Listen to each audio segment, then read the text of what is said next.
If you like the story, you can support the author on Patreon. Link is in the description. Chapter 121, The World Watches. In less than half a day, most of the country knew about the new deep submergence project. A good number of people had used the published information to deduce that the project's total budget had to be at least in the billions.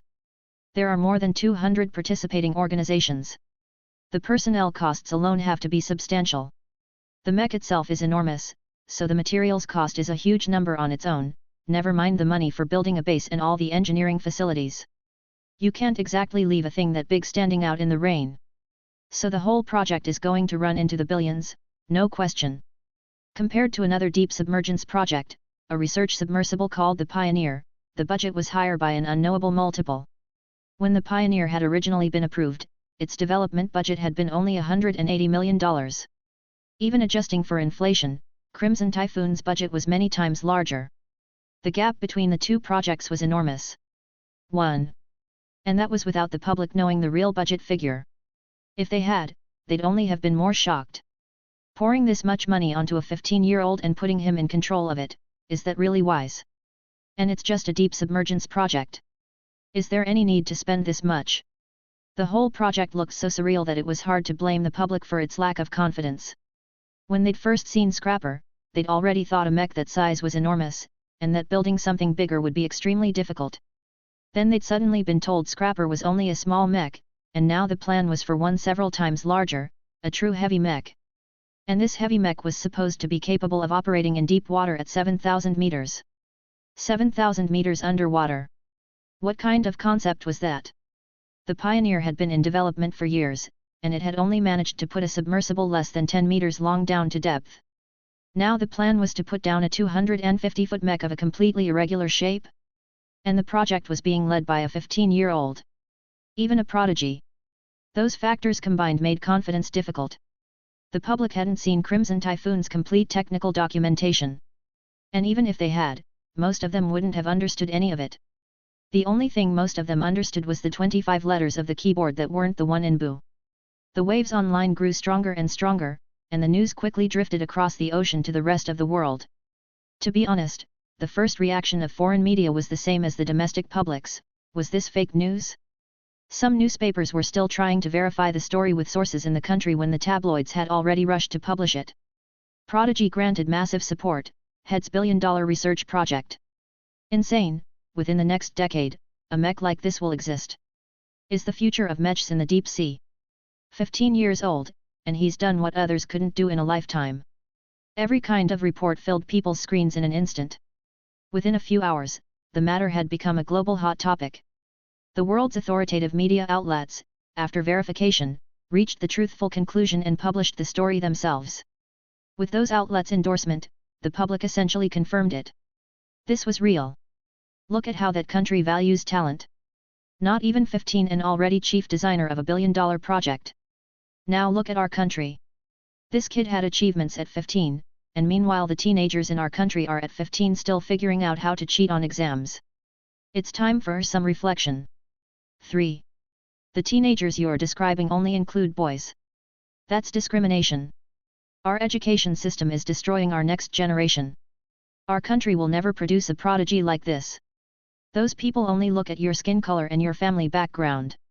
At the home of Michael Reeve, the Helios CEO. As usual, he intended to scroll through some tech news before bed. Instead, he saw the story about Ryan Mercer. He looked at the news and lapsed into silence. At least $1 billion in budget? What kind of monster have I been fighting this whole time? $1 billion in budget wasn't actually that much. His company invested far more than that in research every year. But it depended entirely on who was putting up the money. Official state funding and private funding like his were not the same thing at all. The matter had drawn enormous attention. Many nations had begun monitoring the situation closely. Ryan Mercer and the Crimson Typhoon project were, in effect, the center of the world. Countless people wanted to lift the project's veil of mystery and see what the mech hidden behind it actually looked like. Even Chloe, who had never cared about online chatter, was startled. She placed a call specifically about it. Is that project everyone's talking about real? I'm seeing so many people discussing it. Of course it's real. A mech over 70 meters tall, how tall is that? Chloe counted on her fingers.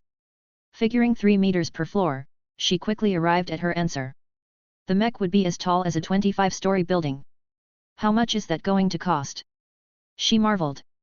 Enough to keep you in chicken drumsticks for the rest of your life, Ryan teased. 1.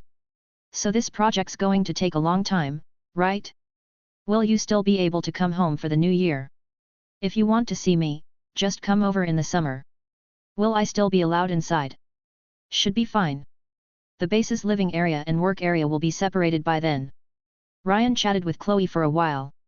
Right after he hung up, he got a call from his parents. Their questions were the same as Chloe's, all of them stunned by the Crimson Typhoon project. Ryan had never disclosed a single detail of this project to them. Suddenly hearing that their son was going to be in charge of a billion-dollar class project made them feel like they were dreaming. There are so many people wanting to interview us. We got more than a dozen calls in one morning alone. We turned them all down. A project this big getting approved means you are very much trusted. So don't take the outside world's opinions of you too seriously. Nothing they say can affect you.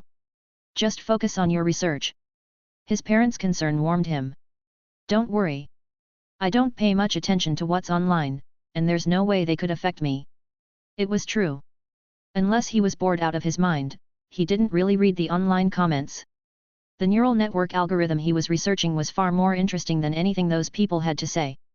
And staring at the system panel, watching the gratifying speed of the development progress, was a lot more enjoyable than reading internet goofballs.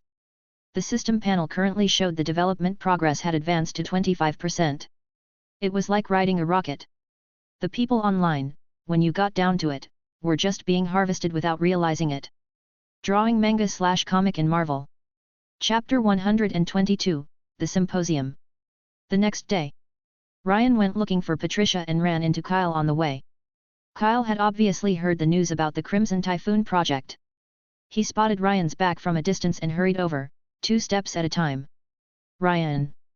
That Crimson Typhoon project that was announced online yesterday. Is that going to be done here at our base too? Kyle clutched the bag holding his laptop, intensely interested in the project. What's up? You wouldn't believe it. Everyone at the base is discussing it during their breaks. People are extremely curious about the project. It is here, Ryan said. There'll be another large base built near Dome Base. Construction should start soon. Kyle got even more excited. Then can I apply to join the project? That big mech is going to use neural connection too, right? Adding you to the project wouldn't be a problem. But can the firefighting mech team spare you? Ryan thought well of Kyle. He was only a graduate student, but he had genuine talent for neural connection work and put in honest effort. It's fine. The main remaining issues on the firefighting mech are structural. There won't be any major changes to the neural connection system. Ryan agreed readily. Then go put in a request with Marsh. If he approves it, come find me. You got it. With Ryan's answer in hand, Kyle grinned ear to ear, clutched his bag, and took off like a sprinter clearing 100 meters. Ryan walked to Patricia's office and knocked. A come in came from inside. He pushed the door open. Patricia's body was hidden behind her computer. She poked her head out for a look. Oh, it's you. One moment. She set down the work in her hands and led Ryan to a concealed door in her office. This is a secure conference room. You can hold today's symposium in here. She walked him inside. The space wasn't large, but it was well lit. The air was a little stagnant. Ryan didn't mind any of that. He was here today to hold the project symposium. Every technical and engineering problem for the Crimson Typhoon project would be resolved in this meeting. The meeting couldn't be finished in a single day. It would take several. Ryan had held meetings like this a few times during the feasibility study, but one session couldn't resolve every problem. Patricia switched on the projector, the camera, and the conference laptop the room was equipped with. The AC remote is here. Set a temperature yourself, don't make it too cold. I'm going back to work. With that, Patricia left the conference room, pulling the door closed behind her. The screen soon showed people connecting. Once everyone was online, the meeting began. The people appearing in the meeting were divided into 3 groups. Anyone with a working knowledge of the country's scientific and engineering communities could easily recognize most of them as familiar faces. They spanned numerous disciplines, deep-sea materials research, energy and power systems, engineering construction, and more. "Good morning, everyone," Ryan said, greeting them first. The others on the call looked at Ryan's still somewhat youthful face on their screens, with the firm, mature eyes set within it, and felt a quiet stir of admiration. Heroes really do emerge young. "When I was your age, I hadn't even started college yet. When you first appeared, I genuinely thought you were a little con artist for a while. Thinking back, it's a good thing I didn't speak up. I'd have been the bird that sticks its head out and gets shot." Someone said it as a joke. "That would never happen," Ryan said with a laugh. "Though, honestly, if some scientific heavyweight had stepped up back then, the Crimson Typhoon project's progress might have moved a little faster. All right. Time is limited. Let's get started on today's agenda." Someone stepped in to cut off the chatter. Everyone's expressions turned serious, and they began working through the agenda items that had been established beforehand. When the meeting discussed an agenda item, it used a group-based connection method. Only the group members relevant to the item could enter the discussion. The others waited silently in the conference room. The first group was deep-sea materials research. The first person to speak was extremely animated, his tone surging, the glasses on the bridge of his nose nearly falling off. "That new type of titanium alloy you envisioned in your documentation, we've already produced a sample in the lab. Its parameters for compression resistance and corrosion resistance are far better than the mainstream titanium alloys in use today. It's an ideal pressure-resistant structural material, extremely well suited for the pressure hulls of submarines or deep submergence vehicles." The other members of the group could hardly hide their excitement either. They discussed the new titanium alloy and the underwater seal technology with Ryan. They were responsible not only for materials. Some of them were experts in underwater seal technology as well. The underwater seal technology in Crimson Typhoon was likewise excellent, unquestionably in an advanced position worldwide. "If the concepts you laid out in the documentation can really be realized, then we may need to start preparing the country's first titanium alloy submarine." As the discussion neared its end, someone marveled aloud. Until now, titanium alloy submarines had been the domain of a single former superpower's navy. Their diving depth had reached below 1,000 meters, twice that of a conventional nuclear submarine. To this day, no nation's submarine had broken that record. 5. To build a submarine like that, beyond the materials, the most critical technology was the deep-sea high-strength titanium alloy pressure hull fabrication process. Foreign capability in that area was far ahead, and the country was still struggling to catch up. The Pioneer's titanium pressure hull had been fabricated with the help of a foreign manufacturer. But all of that might change after Crimson Typhoon. The titanium alloy on Crimson Typhoon was, if anything, stronger than the former superpower's material. Ryan had also proposed concepts for the deep-sea pressure fabrication process for this material. If the fabrication process held up, they only needed to apply it to the pressure hull to produce a qualified 7,000-meter pressure hull. Add in the underwater seal technologies Ryan had conceived. A submarine fitted with that kind of pressure hull would have terrifying deep submergence performance. It could probably extend a dozen tentacles several thousand meters underwater and play the part of a sea monster without any trouble. The thought made everyone more and more excited. The first group's session ran for nearly 2 hours before the second group was brought in. This group discussed engineering problems. That agenda was much easier. Ryan only needed to lock down the various time milestones, and the group would arrange the engineering work to match the timeline he set. The third group was the energy and power group, responsible for the mech's power supply. Their problems were the most difficult of all. By the time every problem had been resolved, the afternoon had arrived. Rubbing his empty stomach, Ryan headed for the cafeteria. Drawing manga/comic in Marvel. Chapter 123, Perfect Recognition. It was dinner time, and most of the base was in the cafeteria. The moment Ryan walked in, he became the center of everyone's attention. The only ones who stayed relatively composed were the people from Reeves's 5 labs. They worked in Storm Bay every day now, and Ryan had selectively let them in on a little information beforehand. They'd long since made their peace with Crimson Typhoon. "Ryan, is the new project really building a mech that big? I thought Scrapper was already enormous." Ryan had just sat down with his dinner tray when a researcher beside him spoke up.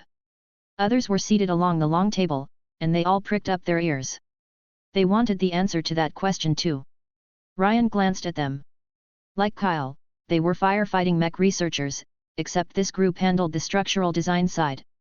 The project's been publicly announced. You think it could be fake?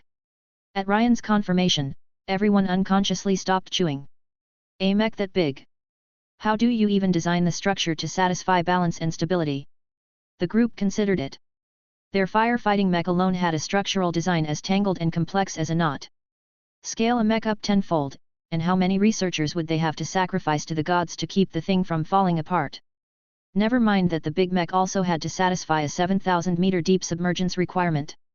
Beyond balance and stability, the overall compression resistance and seal integrity had to reach a level of perfection. Plus the life support system, the power system.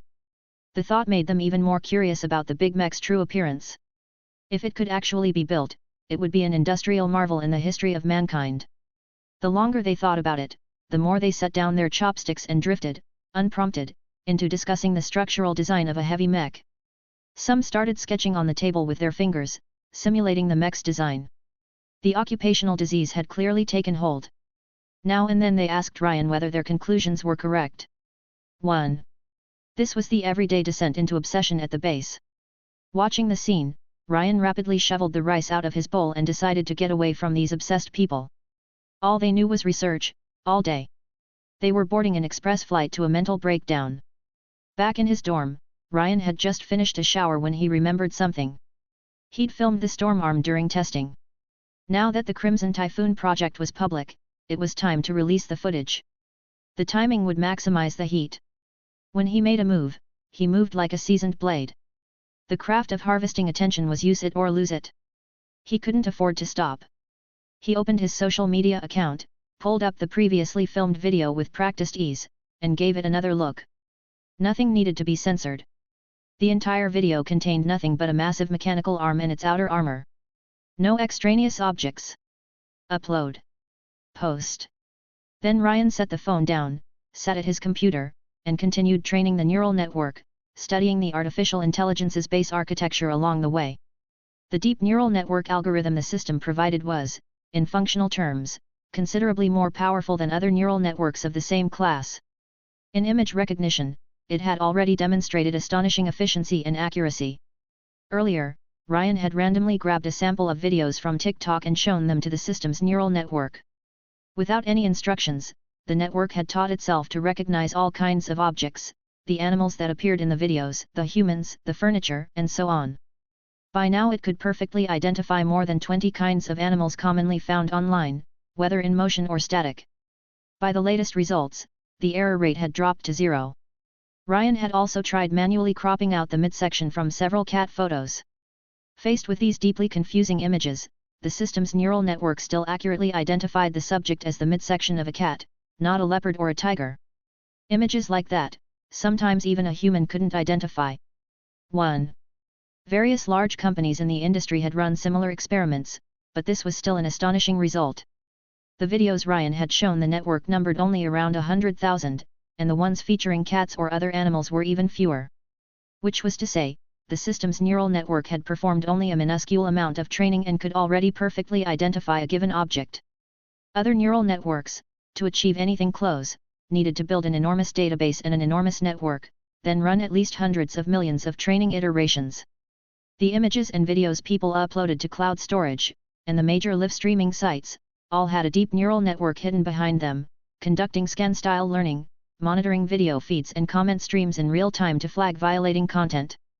But even after that much learning, most of the industry's neural network image recognition was still underwhelming, a long way from the system network's 100% accuracy. Of course, the system's neural network wasn't without a drawback. Or, perhaps, it didn't quite count as a drawback. The longer it ran, the more server resources it demanded. His computer was already struggling to contain it. Time to get it a server. Ryan opened a bottle of cola, looked up server specifications online, and quickly settled on one of them. He sent the link and the requirements to Patricia, then went hands-off, the carefree manager. At that moment, Danny Price, having returned to campus from home, was lying on his dorm bed, scrolling through the news on his phone. In the room, his roommate Trey was practicing his fadeaway jumper without a ball, jumping up now and then to launch an invisible shot into the air. "Hey, Price.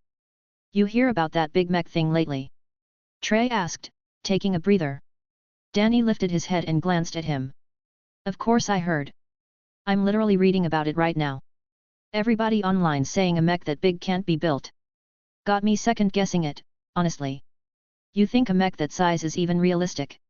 When Danny had first heard about the project, as a mech fan, he'd been thrilled.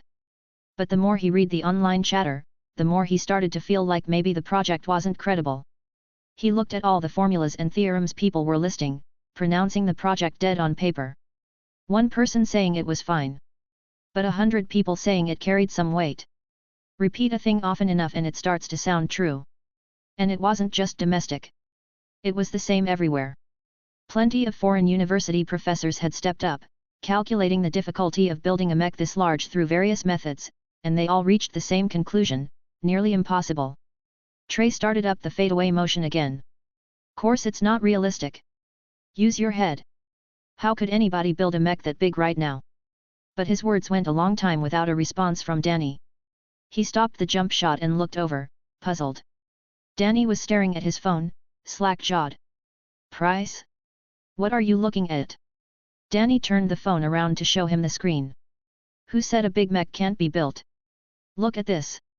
On the screen, a massive red mechanical arm was smoothly going through a fist-clenching motion. A glance at the account that posted the video. The mech expert. In an instant, Trey was slack-jawed too. Drawing manga/comic in Marvel. Chapter 124, Construction begins. What did Ryan mean by releasing this video right now? Everyone understood. What is this arm that's too big to even fit on the screen? I thought I was seeing things. No more arguing, I'm bowing to the mech expert. I thought a mech that big couldn't be built, and now the arm's already finished. What's going on, little buddy? This is Crimson Typhoon's arm? Wasn't the project only just announced? I suddenly get it. This is how it works around here. You complete the second tier result first, then announce the first tier result. Except this time the mech expert refused to follow the publicity script and just spilled the whole thing. The audacity. Layers within layers. Think about it carefully. You think the announcement is layer 1 and the mech expert is layer 2 and you're on layer 3. What if they're actually on layer 5? This man is a 1,000-layer cake of strategy. Looking at this mechanical arm, I think my fear of enormous objects is about to flare up. I now believe this project can actually succeed. The comments under the video refreshed rapidly. Before long, the section had been overrun by a crowd of stunned onlookers. They didn't understand the project's technology. Their earlier criticism had mainly been worry that the project was a pipe dream, as unrealistic as a perpetual motion machine. Because by ordinary reasoning, a mech over 70 meters tall, was that something that could be built right now? The general level of education was high. Ask any high school student to think about what fields of technology a mech like that would require, and they could list off a whole pile. Never mind that plenty of skeptics online were stirring the pot, broadcasting their own takes. As for the people who believed in the project, they simply couldn't produce evidence to prove its feasibility. The doubters could cite all kinds of mechanical principles to prove a heavy mech like Crimson Typhoon was unworkable. But the believers weren't Ryan, and they didn't have a system. How were they supposed to produce technical proof that Crimson Typhoon was sound? Proving something was difficult. It required all kinds of complicated, multi-step demonstration. Refuting something was easy. It required only the phrase "I don't believe it." After the Stormarm test footage was released, the public criticism of the project slowly diminished. The project now had a physical component that had been successfully tested. It could no longer be called a pipe dream. At the very least, it wasn't a scam to siphon off funding. At the same time, inside various foreign intelligence agencies, they, too, obtained Ryan's test footage at the first opportunity. They'd always paid close attention to Ryan, and they regarded him with a mix of love and hatred. Love, because they could always extract some intelligence from him. Hatred, because that intelligence was completely public.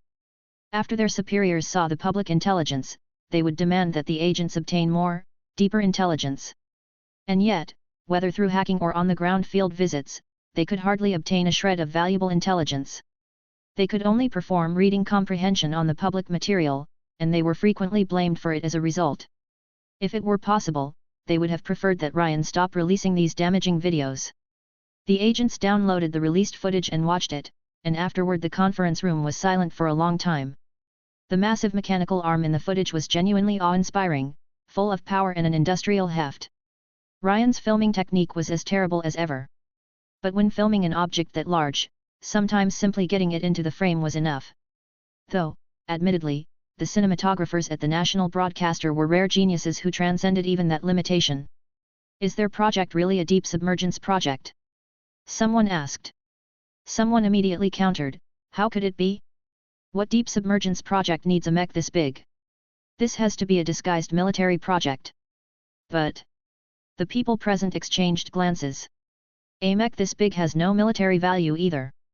Everyone present had some military common sense, so naturally they didn't believe that, under current warfare conditions, a mech could deliver value exceeding its cost-effectiveness. Then, could it really be the way they describe it? Set up purely as a test of technology and an accelerant for industry. You're suggesting we copy their announcement word for word and submit it as our collected intelligence report on the boss's desk. We'd be reassigned to scrubbing toilets by tomorrow. Hearing that, the intelligence agents present were ready to tear their hair out. What, exactly, was the true purpose of this project? The group exchanged a look and pulled out pen and paper. Time to do the problem set. While the various intelligence agencies labored over their reading comprehension exercises, the new base had already broken ground at high speed. The engineering corps expanded once again. This time, they weren't only building a new base. Under the new engineering plan, the corps had decided to completely redevelop the entire controlled zone, to the specification of a small science city. First they'd build the dormitory buildings in the new base, and afterward they'd construct living and entertainment facilities elsewhere in the zone. 1. The base had built dormitories before, but the capacity wasn't enough for the new personnel coming in. They had to build more. The preliminary projection was that the eventual project headcount would exceed 10,000. So they had to build the dormitories and the lifestyle and entertainment facilities to cover most of these people's needs. Truckload after truckload of building materials was hauled in from outside the base, and truckload after truckload of people rushed in from outside. In under 5 days, the foundations for the new base and the new dormitory buildings were laid. Construction was formally underway. The groundbreaking ceremony even made the news. Unfortunately, Ryan didn't attend. Because he was in the middle of his symposium. He was finally feeling the pressure of a large project. Even though he'd handed most of the miscellaneous affairs off to Patricia to manage, the remaining technical meetings were enough to keep him busy. Technical teams and research teams had already been assigned to him, though they hadn't moved into the base yet. Communication between them ran largely through online meetings. For an ordinary project, there might not have been this many technical meetings. But Crimson Typhoon was different. Ryan was the only one truly familiar with the project's technical documentation. So whenever a technical team or research team hit a problem they couldn't solve themselves, they had to bring it to Ryan in a meeting. In addition, per Ryan's requirements, the Crimson Typhoon project used a build-while-testing approach. Its series of components had been arranged for production back when the base broke ground. Whatever tests could be done at the factories were done there, and whatever couldn't be done was consolidated at the base. Which meant that when the factories ran into problems, they also had to consult him. The production of this project's various parts involved more than half of the country's industrial manufacturing capacity. From something as small as a screw or a bearing, to something as large as an armor plate or the cockpit itself, all of it was being produced bit by bit in furnaces at factories spread across the country. Crimson Typhoon couldn't be built in a day, though. Most of the parts production needed time, never mind that for some components, the production machinery had to be upgraded first, or even the industrial structure adjusted. Through all of this, Ryan could only hold meetings and wait, while playing around with his newly written artificial intelligence on the side. Drawing manga/comic in Marvel. Chapter 125, The AI's First Use. You there?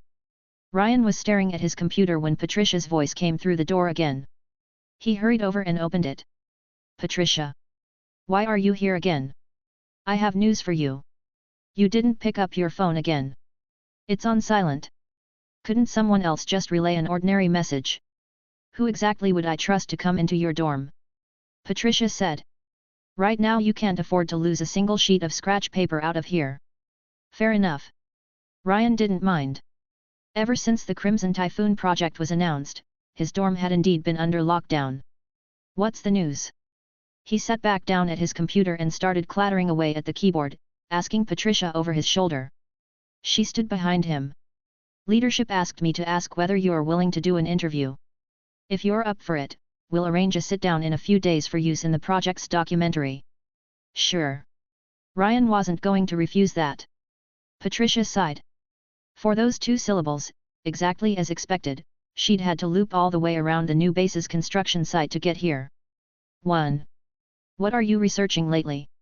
She looked at Ryan's screen. Ryan kept his focus on the computer. I've been interested in artificial intelligence lately. It's not that hard, so I've been squeezing out a little time to work on it. Those GPU servers you procured for me earlier went toward this. He pointed at the computer. The servers he'd requested had arrived on the 3rd day after he submitted the requirements and been installed in the room next door, the one Chloe used to stay in during her visits. He'd paid for them with his own salary and stipend, of course. The project was currently his personal research alone, and public and private accounts had to stay separate. People online liked to say that broke people had no business doing deep learning. Ryan didn't actually know how much his stipend amounted to, but he probably wasn't a broke person, so the servers had been an easy purchase. After moving into the new place, the neural network's deep learning progress had been very fast. Oh? Mind if I take a look? Patricia's interest was piqued. Look all you want. Ryan didn't care in the slightest. As long as the viewer wasn't a domain expert, anyone could watch. There was no way to extract his technology just from the interface. On his computer was a simple interactive interface.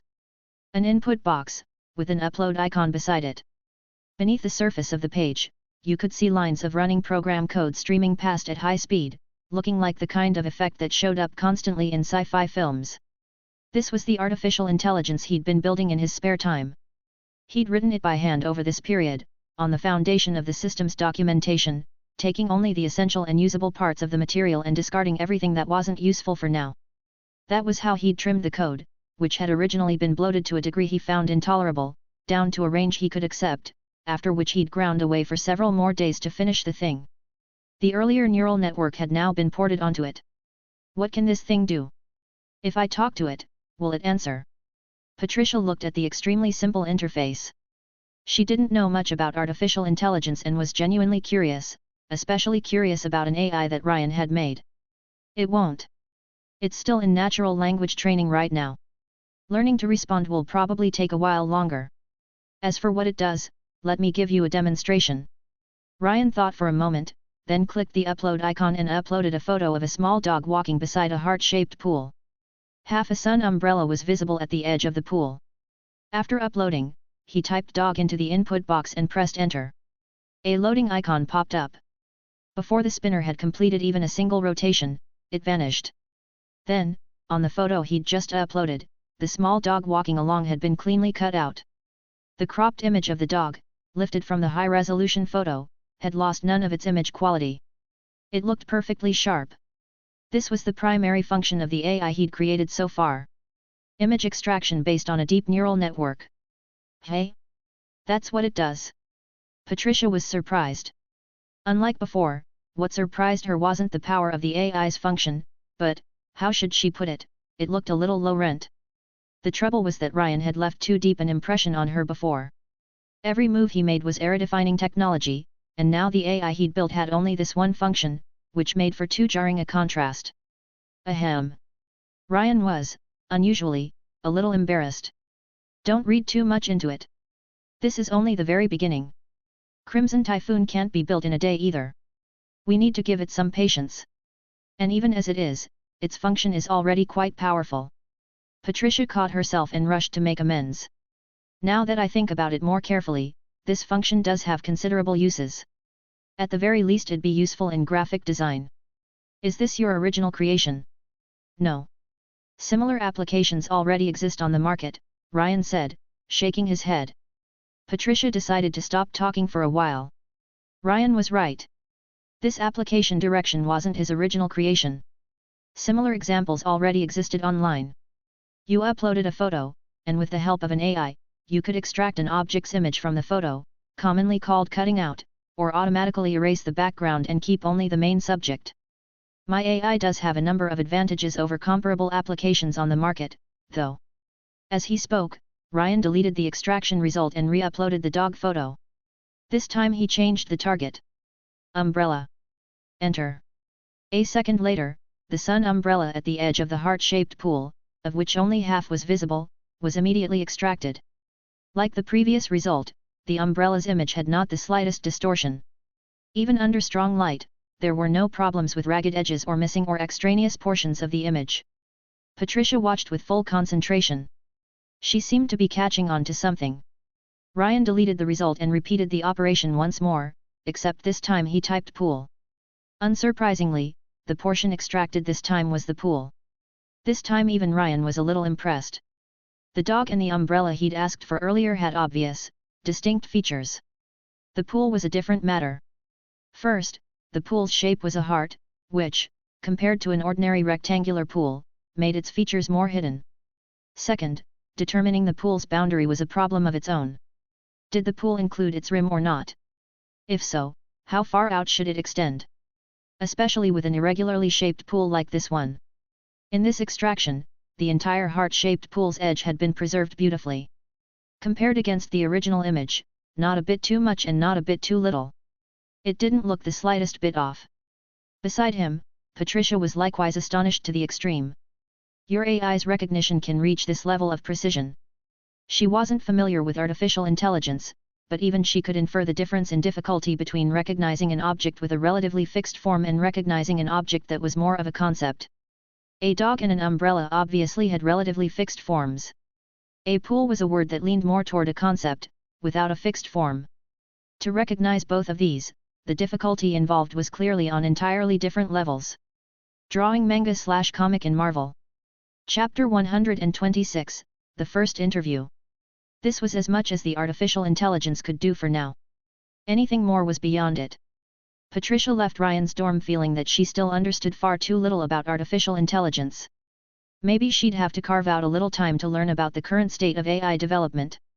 But that would have to wait until she'd sorted out the mountain of work on her desk first.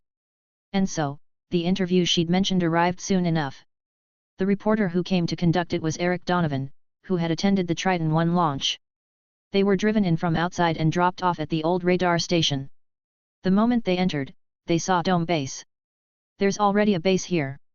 Eric felt a chill of recognition. A quick mental estimate told him this base wasn't built for Crimson Typhoon. It probably didn't even come up to Crimson Typhoon's waist, let alone have room to assemble it inside. Are we allowed to film here? The cameraman who'd come with him, Lou Camden, asked the staff member leading the way. The administrative escort nodded. Here, you can film. The whole facility used a loose on the outside, tight on the inside security approach. The base had been built so tall, and there was a 100-meter-plus base still to come behind it, that there was no hiding it. Satellites overhead and high-performance cameras at a distance could both capture the base's structure. Since that was the case, there was no need to conceal the surface details. They only needed to keep the technology inside secure. With approval granted, Lou stopped on the path and excitedly filmed the base's exterior. Everyone else stood to the side and waited. Only when he'd finished did the group move again, entering the radar station, now in use as dormitories, and the interview room arranged beforehand. Lou set up the cameras and audio equipment in place, while Eric helped out where he could. Given the special nature of this interview, only the two of them had come. Following the administrative staff's instructions, Eric waited in the room, adjusting his composure. This was Ryan's first sit-down interview. He couldn't afford to drop the ball. When Ryan walked in from outside, what he saw was Eric sitting in a chair, holding his breath in concentration. Ryan greeted him first. "Hello." Eric's eyes snapped open. He stood, walked over to Ryan, and extended his hand. "Hello, hello. I'm Eric Donovan, the reporter handling the interview." Ryan thought back. "You were at the Triton 1 launch." Eric was surprised. "How did you know that?" "I looked at the guest invitation list back then." Ryan had been bored at the time and had read through the list. A chill went through Eric. This prodigy clearly didn't just have research ability. His memory had to be extraordinary too. "We can begin," Ryan said, sitting down where Eric directed.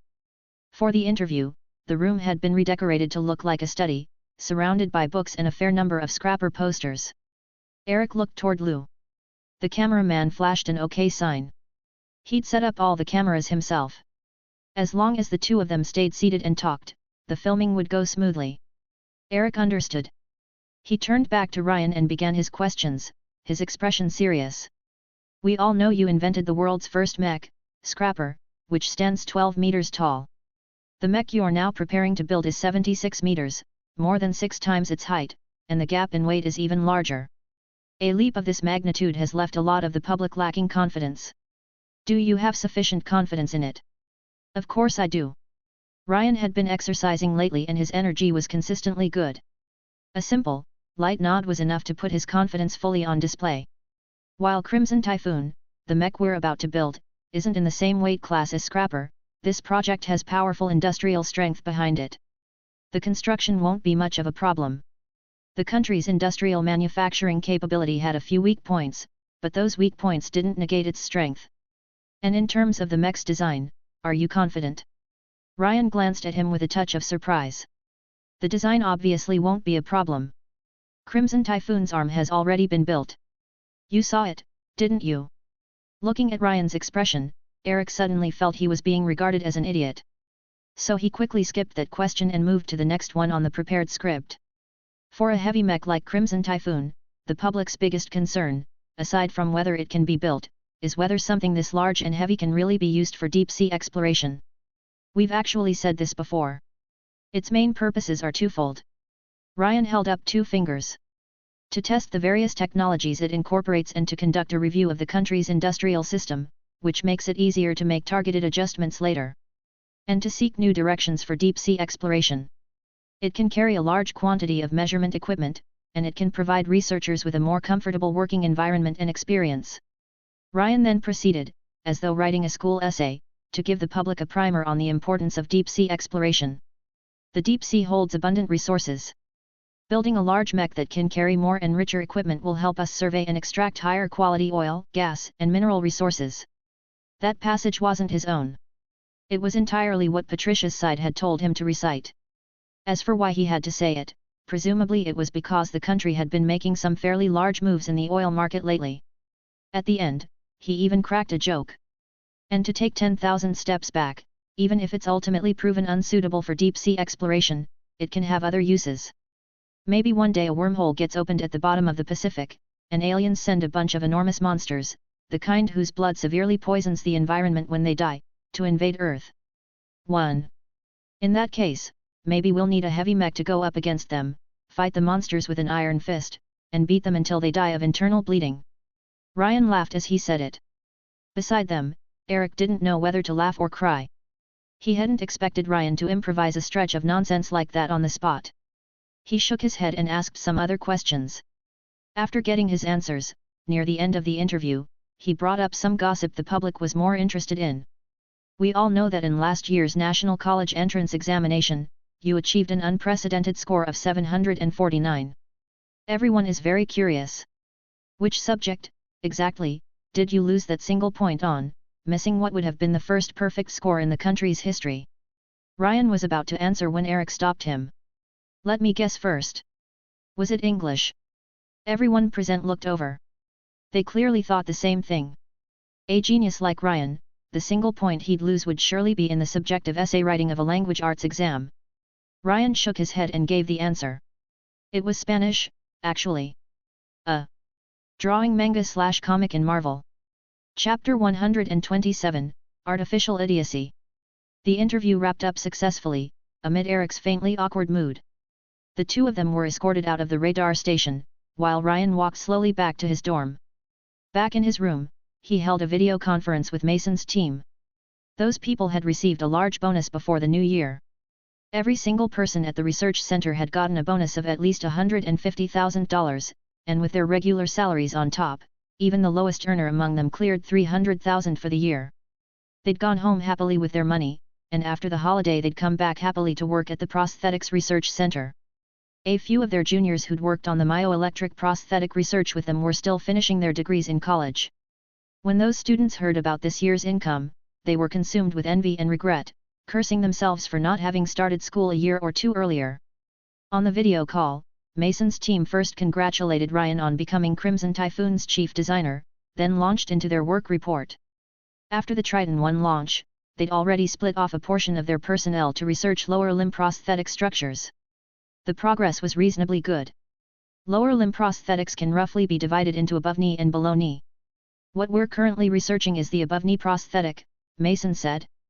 Right now we're studying other advanced approaches from around the world while developing our own concepts. But in areas like the operating system and the damper design, there are still quite a few problems to solve. And we're severely short on personnel, so we're considering recruitment. Ryan said, for personnel, just go through the company. As for the operating system, this time you'll write it entirely yourselves. I won't step in to help.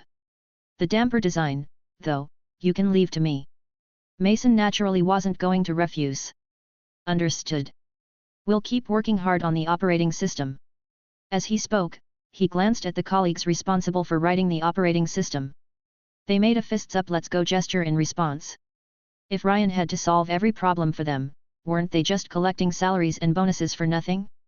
Next, Ryan confirmed the performance requirements for the above-knee prosthetic once more. The requirements for the above-knee prosthetic were on the same tier as the requirements during Triton 1's development. Which was to say, at minimum it had to let the wearer walk with a gait indistinguishable from an ordinary person's, adapt to various terrain like stairs and uneven ground, and satisfy the wearer's jogging needs. The exterior also had to be attractive and proportionate, consistent with the shape of a human leg. To meet those requirements, beyond the exterior design, the prosthetic's dampers had to be powerful enough. A damper's purpose was to absorb energy and dampen shock, providing resistance to motion and dissipating the energy generated when an object moved. In this area, after researching Crimson Typhoon's shock absorption system, Ryan had already maxed out the damper branch of the technology tree. For a lower limb prosthetic, the damper design was one of the key factors affecting the wearer's experience. When a person walked, the peak force on the foot was about 1.5 times body weight. Jogging brought it to 2.5 times, and sprinting could push it close to 3 times. Under forces that large, if the damper couldn't absorb energy and dampen shock promptly and effectively, the prosthetics wearer wouldn't even be able to walk steadily. They'd be better off with a cane in hand. Damper design was child's play for Ryan now. He'd taken this task on mainly with an eye toward the brain-controlled exoskeleton he'd eventually be developing for Aaron Holt. An exoskeleton needed dampers too. When the time came, the dampers he used on the lower limb prosthetic would only need slight modifications to be transplanted onto the exoskeleton. No need to redesign from scratch, which would be much more convenient. He didn't know yet when that project would begin, but there was no harm in getting the doable preparations done in advance. With the video conference over, Ryan turned back to his computer, where the artificial intelligence was in the middle of training.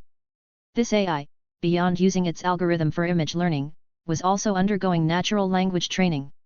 Natural language processing was an important direction in the fields of computer science and artificial intelligence. It studied the various theories and methods for enabling effective communication between humans and computers using natural language. Put simply, it was about getting an AI to speak human language and understand human language, so it could do human work for humans.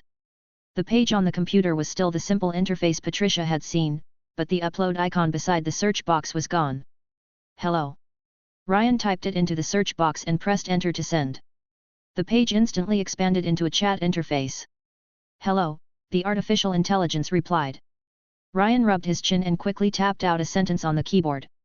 I'd like to ask you for a favor. Please don't find it too troublesome. I am an artificial intelligence. I do not find things troublesome. Please go ahead. I want to know what a mech looks like. Which mech? The one that can run and jump, and can also turn into a ball. Swish.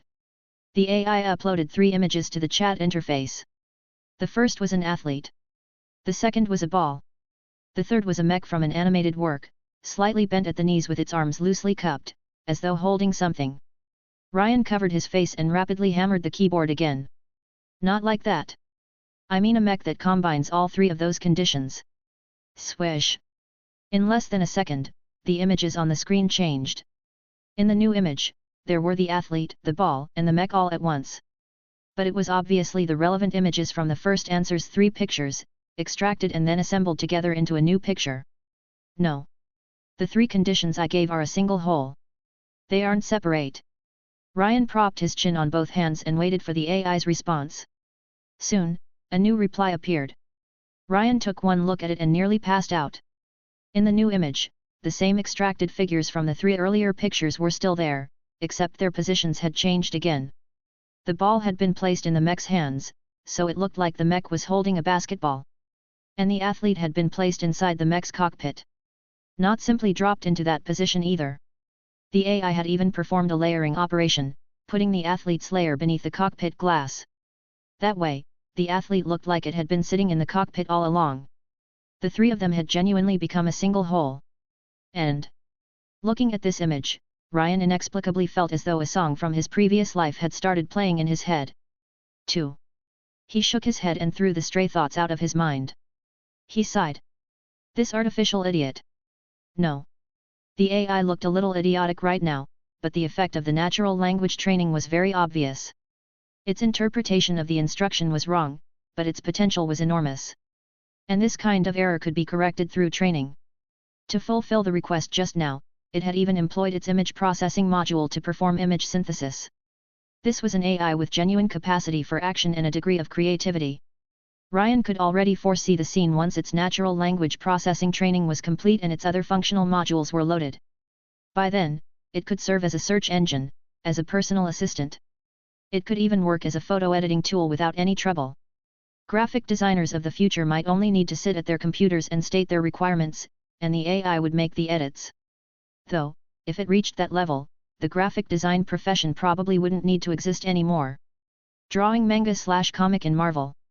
Chapter 128, The Man with the Cloned Plates. Good morning, listeners, and welcome to the Traffic Channel. This is today's focus, bringing you the day's top stories right on schedule. Yesterday, television aired the first public interview with Ryan Mercer, chief designer of the Crimson Typhoon project. In the interview, Ryan addressed several of the public's questions about the project head-on, and at the very end he even cracked a joke, saying the heavy mech was for fighting monsters. Let's start by listening to the original audio. Inside the car, Vance switched the channel. He'd seen that interview footage the moment it came out. If not for that video, he wouldn't have been dispatched here. In 10 kilometers, exit the highway, then continue along Route 911, the navigation prompted at the right moment. 1. Vance glanced at the display. He was about 50 kilometers from his destination. Off the highway, the car raced along the road. The farther he drove, the fewer vehicles there were. This region was a little too remote. A vague unease stirred in his chest. This operation probably wasn't going to go smoothly. An hour later, he reached his marked waypoint. But his destination wasn't here. This was only near it. He pulled over, took out a map, confirmed the route once more, and drove toward his target. Soon he arrived at a new location. This was Prism Science's Prosthetics Research Center. Vance drove slowly past the center's entrance. Even in that short stretch, he noticed cameras installed in every corner, watching everything outside with no blind spots. The guards at the entrance were clearly hired from among military veterans, their uniforms reading Aegis Security. A guard watched his car pass, tracking it until it had moved well away from the center. And that was only the security he could see. There was probably more he couldn't. The place felt like an iron bucket. Not a single opening. Not daring to circle back around in the car, he decided to try somewhere else and navigated toward a nearby town center. Most of the surrounding region was undeveloped. The only place he could go was the town.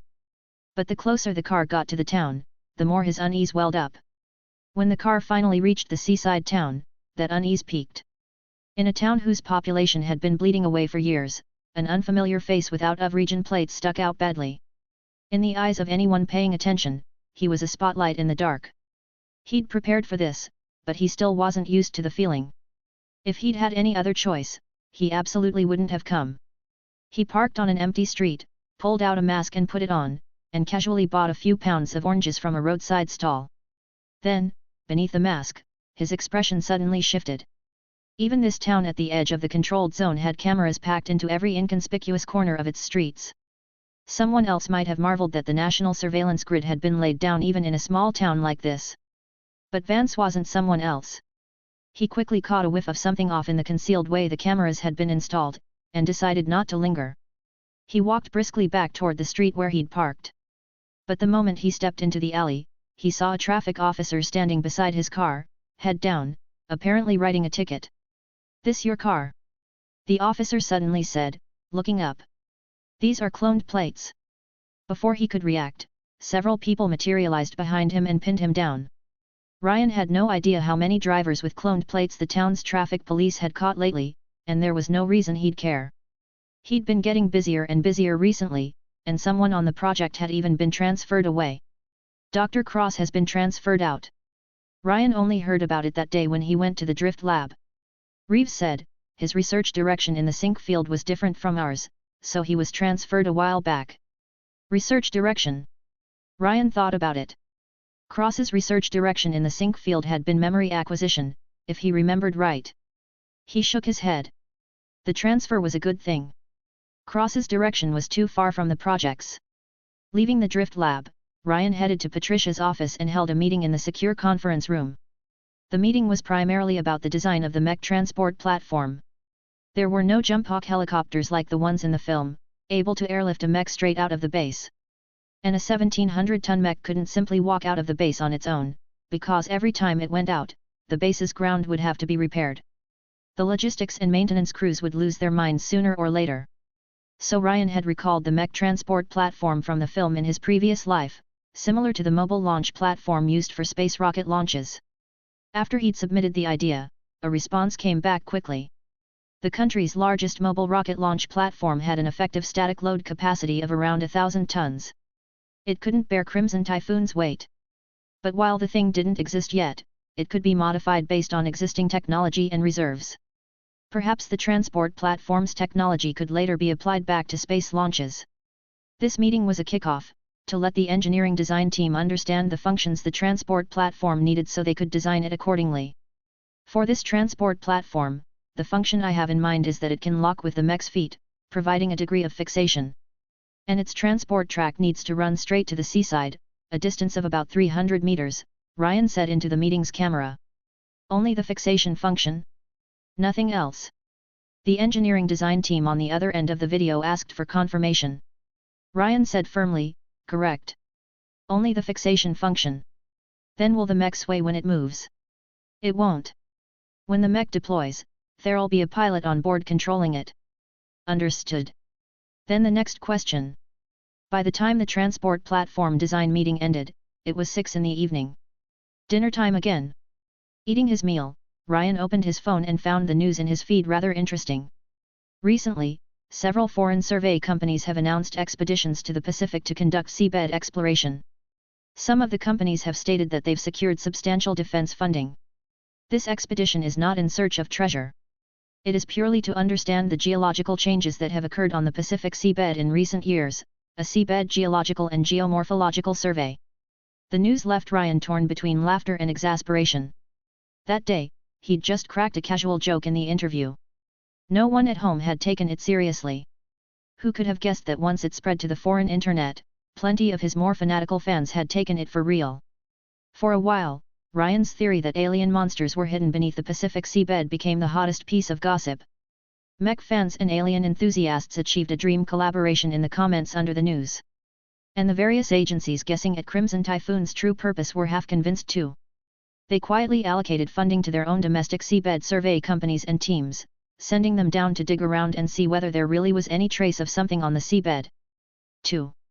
The credibility of alien monsters was low, sure. But what if it was real? After all, hadn't they built a mech this big? Drawing manga/comic in Marvel. Chapter 129, The Storm Series. The meetings never ended. Ryan spent the next 2 months in meetings of every kind. The conference room in Patricia's office was nearly becoming his second dorm. During this stretch, he didn't even have time to follow the Winter Paralympics. He only knew that Prism Science's prosthetics had been presented in an extremely positive light through the fitted athletes, earning widespread praise worldwide.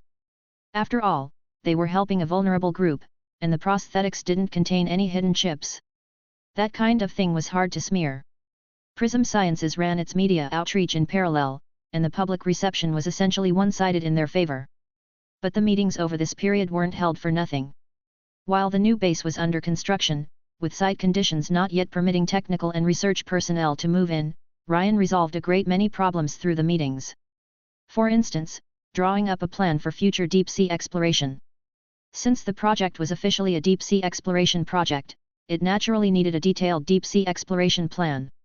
As for when the plan would be executed, or whether it would be executed at all, that didn't matter. They could sort it out whenever Crimson Typhoon could actually be airlifted to the deep sea. Second, with the deep-sea exploration plan in hand, there had to be deep-sea exploration tools. Otherwise the mech would stand in the ocean, spread its 3 arms out like it was practicing martial arts, then extend 3 alloy serrated saw blades spinning at 6,000 revolutions per minute. And someone wanted to tell people this thing was going to the deep sea to do scientific research? It would be more believable to say it was going down there to catch fish. So they still had to fit Crimson Typhoon with some of the tools commonly needed for deep-sea exploration. Multi-parameter environmental sensors, pressure-maintaining water samplers, sample baskets for biological and geological collection, and so on. But this raised the problem of seal technology. Adding all of these items meant adding corresponding control interfaces from inside the mech, and once the sealing on any of those interfaces wasn't done properly, it would affect the entire mech. That would require a major modification to the mech's seal system. But modifying the seal system would in turn affect the mech's construction. Many of the mech's components were already in production, and some had even been finished. Once a modification was made, those finished components might be scrapped. And if a major modification were made, would the mech's seal system develop new vulnerabilities? That was a question no one dared to guarantee an answer to. Even Ryan couldn't fully calculate whether, after descending to 7,000 meters, a heavily modified seal system would hold. After several days of meetings, Ryan proposed a solution everyone considered viable. Externalize the deep-sea exploration equipment. Build a separate device capable of operating all of it, integrating the equipment inside that device. Crimson Typhoon would only need a single new control interface to operate the device, and through it, the equipment inside. Then, when it needed to descend into the deep sea, it would simply carry the device on its back into the water. This way, only one control interface was added. The seal system modification was minimal, and no new vulnerabilities would appear. That day, Ryan had just joined the meeting when he saw the people on the other end of the video grinning, unable to hide their delight. The meeting's subject was the vector engine, and the people on the other end were the country's vector engine research team. Yes, the same vector engine used on fighter jets. He was clearly building a mech, so how did it end up connected to vector engines? There was, in fact, a connection. On Crimson Typhoon's back were 3 parallel retractable giant thrusters. Their main purpose was to increase the mech's movement speed.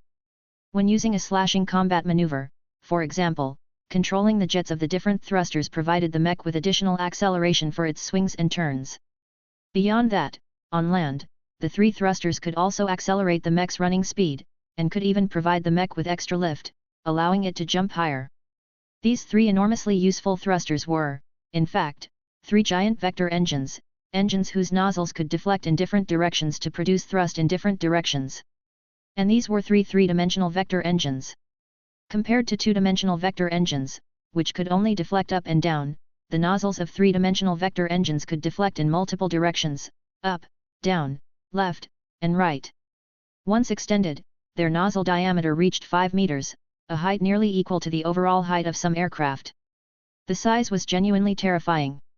But that enormous size brought equally terrifying thrust. Each of these 3 vector engines produced an astonishing 70 tons of thrust. It was precisely because of that thrust that they'd been fitted onto the mech. In the conference room. "I've got some good news, Chief Designer. Want to hear it?" The speaker was an expert on the other end named Liam. He was only 38 this year and had contributed considerably to the country's aviation engine research. Ryan leaned back in his chair. One look at Liam's expression told him this meeting wouldn't be much trouble. He smiled too. "Let me guess. The vector engine test run was a success. Over the past 2 months, they'd built an engine sample according to the blueprints. The last test run had failed due to an accident, so this time it had presumably succeeded." The other side held up a thumbs up. "Correct. We completed the engine's test run yesterday. Everything went normally throughout, and the thrust hit the expected figures. 70 tons, no problem at all. Everything was exactly as you designed it." "Incredible," they marveled. Ryan returned a thumbs up. "Your work contributed to this success too." Liam shook his head and glanced at his colleagues with a laugh. "None of us would dare claim credit in front of you. The biggest credit is all yours. We're just along for the ride, picking up a bit of experience.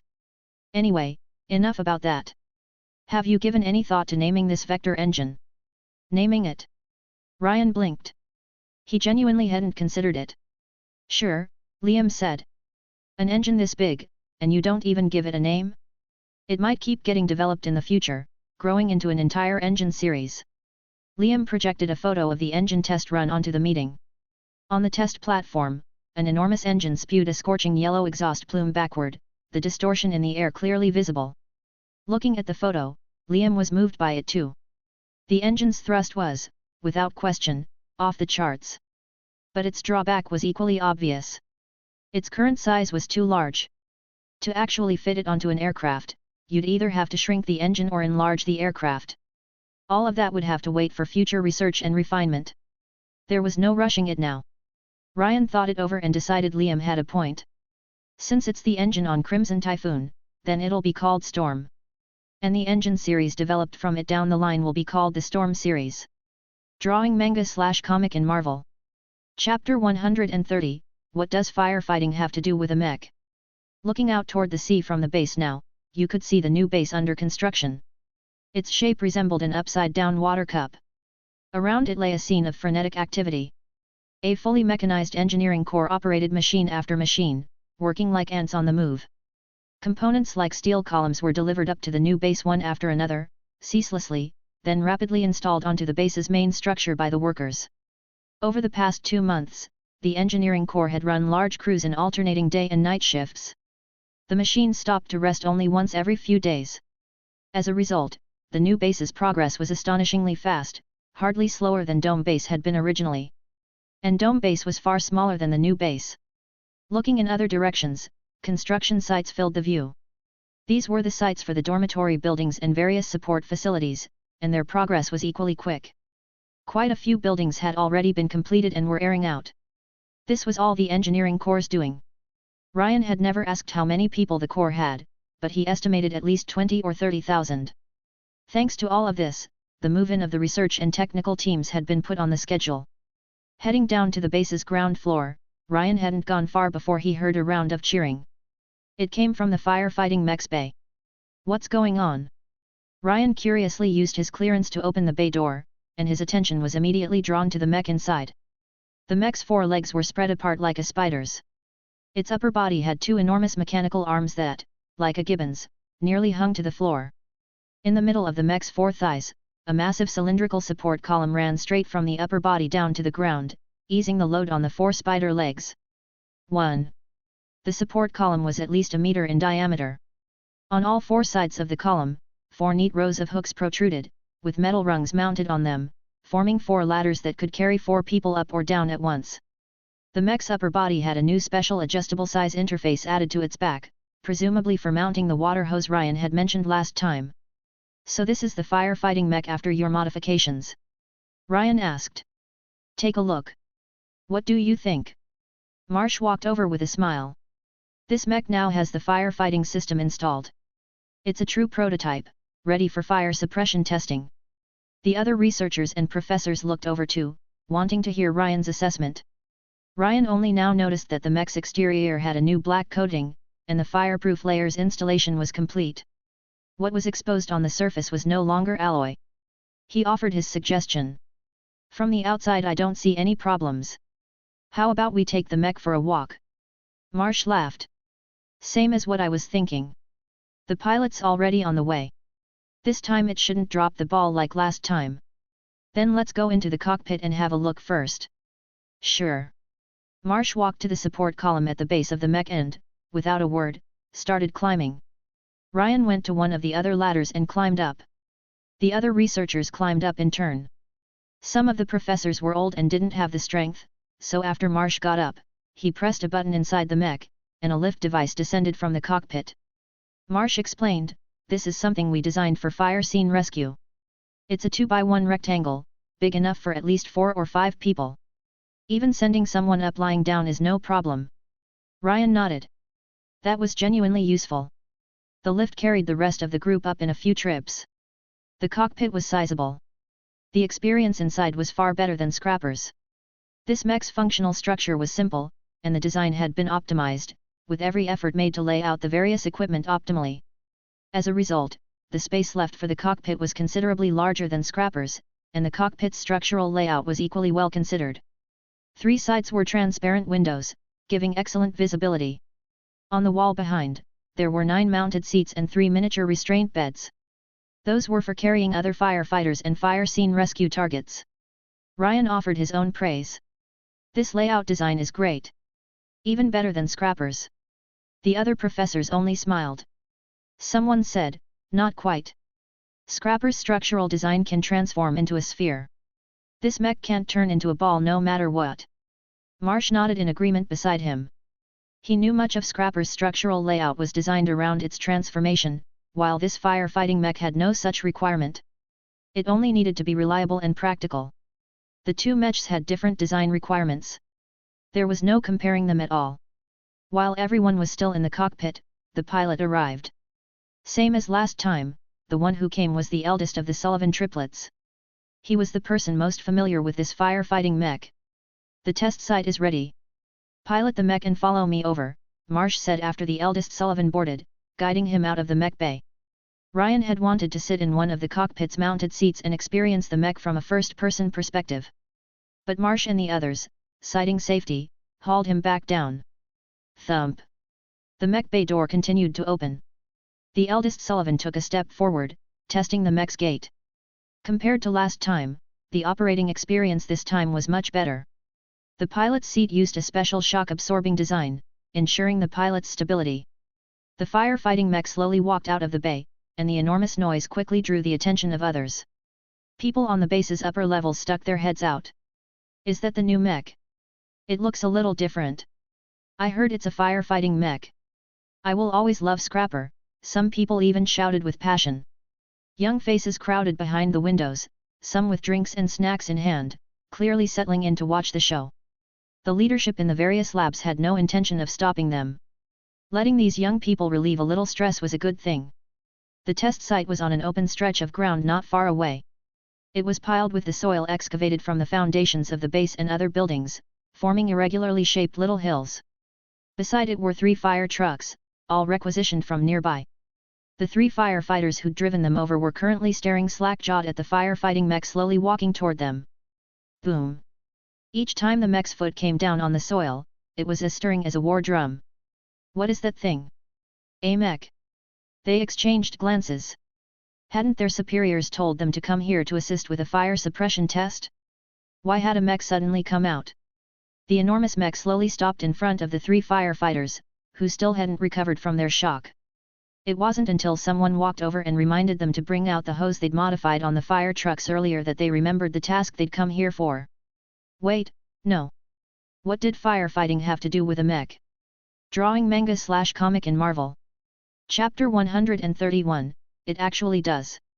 Once the hose was out, the on-site technical crew carried the hose coupling, nimbly climbed up the mech, and installed it onto the interface on the mech's back. This interface could change size to accommodate hoses of various dimensions, though they generally used the largest setting. Go ahead and open the valve, Ryan reminded the 3 firefighters. The mech was already walking toward the test site with the hose, under Marsh's direction. Got it. One of the young firefighters had just opened the discharge valve when he turned and froze. You're Ryan Mercer. He looked at the mech walking off in the distance, then back at Ryan in front of him, and pinched himself in secret. Was he dreaming right now? Not only had he seen a mech in real life, a new mech at that, he'd even seen Ryan Mercer in person. He was only 20 this year, and he nearly went over to ask for an autograph. Ryan was friendly, greeting them with a smile. Are we allowed to watch this mech from up close? The young firefighter suddenly asked, remembering the matter of confidentiality and growing a little worried. Ryan shook his head. It's fine. This counts as a public project, and it was designed for you in the first place. This is just a test. Designed for us. The firefighters looked at the mech walking away, all of them surprised. That's right. That's a firefighting mech. Kyle popped up from somewhere and explained to the 3 of them with a grin. He pointed at the hose, now swollen round from the water being fed through it. All the water being sent into the mech through this hose is for putting out fires. This mech's main purpose is suppressing wildfires. It has a fireproof layer and a life support system, so even walking directly into a fire zone is no concern.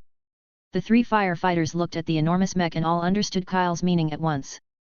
Hey, if that's the case, then hiding inside this big metal shell, you wouldn't have to worry about getting burned while fighting a fire. This thing is great. Wildfires kill more people than just about anything every year. The three of them were moved by the thought. In some places, a single wildfire could easily cost the lives of several or even more than a dozen people fighting it. If this mech could build a protective wall in front of those people in the face of a wildfire, it would be an immeasurable good. 1. Thud. Thud. Thud. Under everyone's watch, the firefighting mech walked to the edge of the test site at a slow, steady pace. Ahead of it was a small hill near 45 degrees, already treated to harden the surface. The pilot inside the mech took a deep breath, observing the hill through the window in front of him and the cameras on the mech's exterior. He was going to pilot the mech up it. Everyone now put all their focus on the mech. Whether it was Ryan or the people watching from Dome Base, where some had even dug up binoculars from somewhere, everyone watched the mech intently. Only one person was the exception. Kyle was operating a drone, filming from the air. Unlike last time, this was a formal test that needed to be filmed start to finish, and he'd volunteered to take the job. Crack! After a brief observation, the mech lifted its right foot and took its first step. The enormous all-terrain foot landed on the 45-degree slope and immediately sank into the soil. Clearly, even with the hardening treatment, asking a pile of soil to bear a load of several or even dozens of tons was too much. Don't fall over. Seeing this, everyone gasped with concern. The mech slowly tilted to the right. The pilot didn't panic. Following his earlier training, he calmly pressed two buttons on the control panel in front of him. In an instant, a ring of load plates extended from the mech's left and right ankles, using the plates to increase the mech's bearing surface area and halting the right foot's sinking. Only then did Marsh, following behind the mech, breathe a sigh of relief. Then the mech's engine started at full power, pulled the right foot out of the soil, and continued forward up the slope. The whole process looked alarming but ended safely. The mech soon reached the top. The firefighting mech switched to its four-legged configuration and continued forward, crossing several more small slopes. The pace slowed on these, but it felt steadier and more relaxed. On gradients above 40 degrees, the mech walked as casually as if it were on a leisurely spring outing. Soon a simulated fire scene appeared in front of the mech. The field ahead, 1,000 square meters, was piled with all kinds of flammable material, leaves and discarded clothing. Seeing the mech arrive, the technical crew immediately threw a flame onto it. Home! Under the bright sun, the fire blazed, the temperature climbing higher and higher, quickly spreading across the entire field. The scene looked like a mountain of flame. This was the fire test, and everyone present held their breath. It was the highest risk segment of the entire test. By this point, the people back at the base could no longer see clearly. The mountains of soil blocked the view too severely. At that moment, the water in the three medium fire trucks had been delivered in succession, 24 tons in total. On the cockpit's display screen, a prompt popped up indicating the water source input had stopped. Following the planned procedure, the pilot pressed a button. Intake hose ejected. The corresponding prompt tone sounded in the cockpit. Outside, the intake hose on the mech's back was instantly ejected and dropped to the ground. Temperature detected, 370 degrees Celsius. The display showed the data detected by the temperature sensor. How does it feel? Marsh's voice came through into the mech. Feels good. No changes in the mech, the eldest Sullivan said calmly. The flames in front of him were nowhere near the mech's designed performance limit. He piloted the mech a few steps into the fire, and without activating the surface cooling spray system, the flames couldn't do the mech any damage. All instruments were operating normally. When Marsh received this report, he relaxed. The others present hadn't spoken with the pilot, but seeing the mech stay in the flames this long and still move normally, they knew it was fine. The last bit of worry in their hearts was set down. This test was, without question, a success. Try starting the firefighting system, Marsh continued issuing instructions. Got it. The eldest Sullivan pressed a mechanical button. Outside, the mech let out a creak. In the flames, the external spray nozzles began discharging water, extinguishing the fire around the mech's body. The mech's two hands each extended a water cannon, and on its back, a piece of armor flipped over, revealing a hidden water cannon that extended out behind it. Fire! The next second, the mech's arms automatically sensed and sprayed enormous streams of water from the cannons, like water dragons sweeping across the land, shifting through various angles based on the detected fire data, extinguishing all the surrounding flames. The two cannons mounted on the hands didn't require pilot operation. Their automatic sensing devices could detect the flames in front of them and automatically adjust the angle to spray at the fire points. During this, the mech only needed to raise its arms and face the fire. What actually required operation was the cannon on the back. This was a long-range cannon with a range of up to 85 meters. Relying on rails on the mech's exterior to change position, it could fire not only from the back but also relocate to the shoulder and other positions. If the mech malfunctioned and got stranded in a fire zone, unable to move, this cannon alone meant the mech's suppression range could still cover a full 360 degrees out to 85 meters.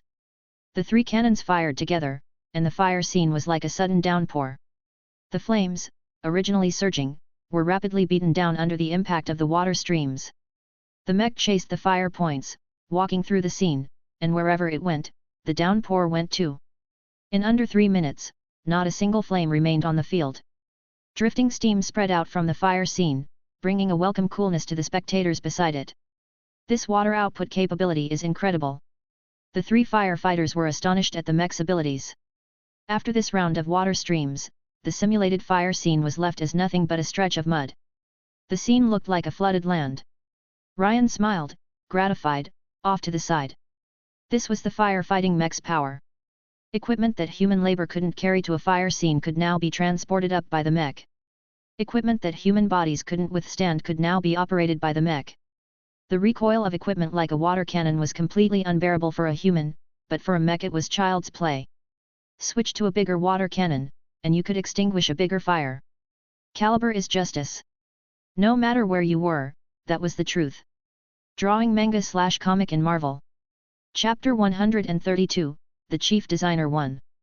Watching the experiment conclude in complete success, Ryan applauded from the sidelines.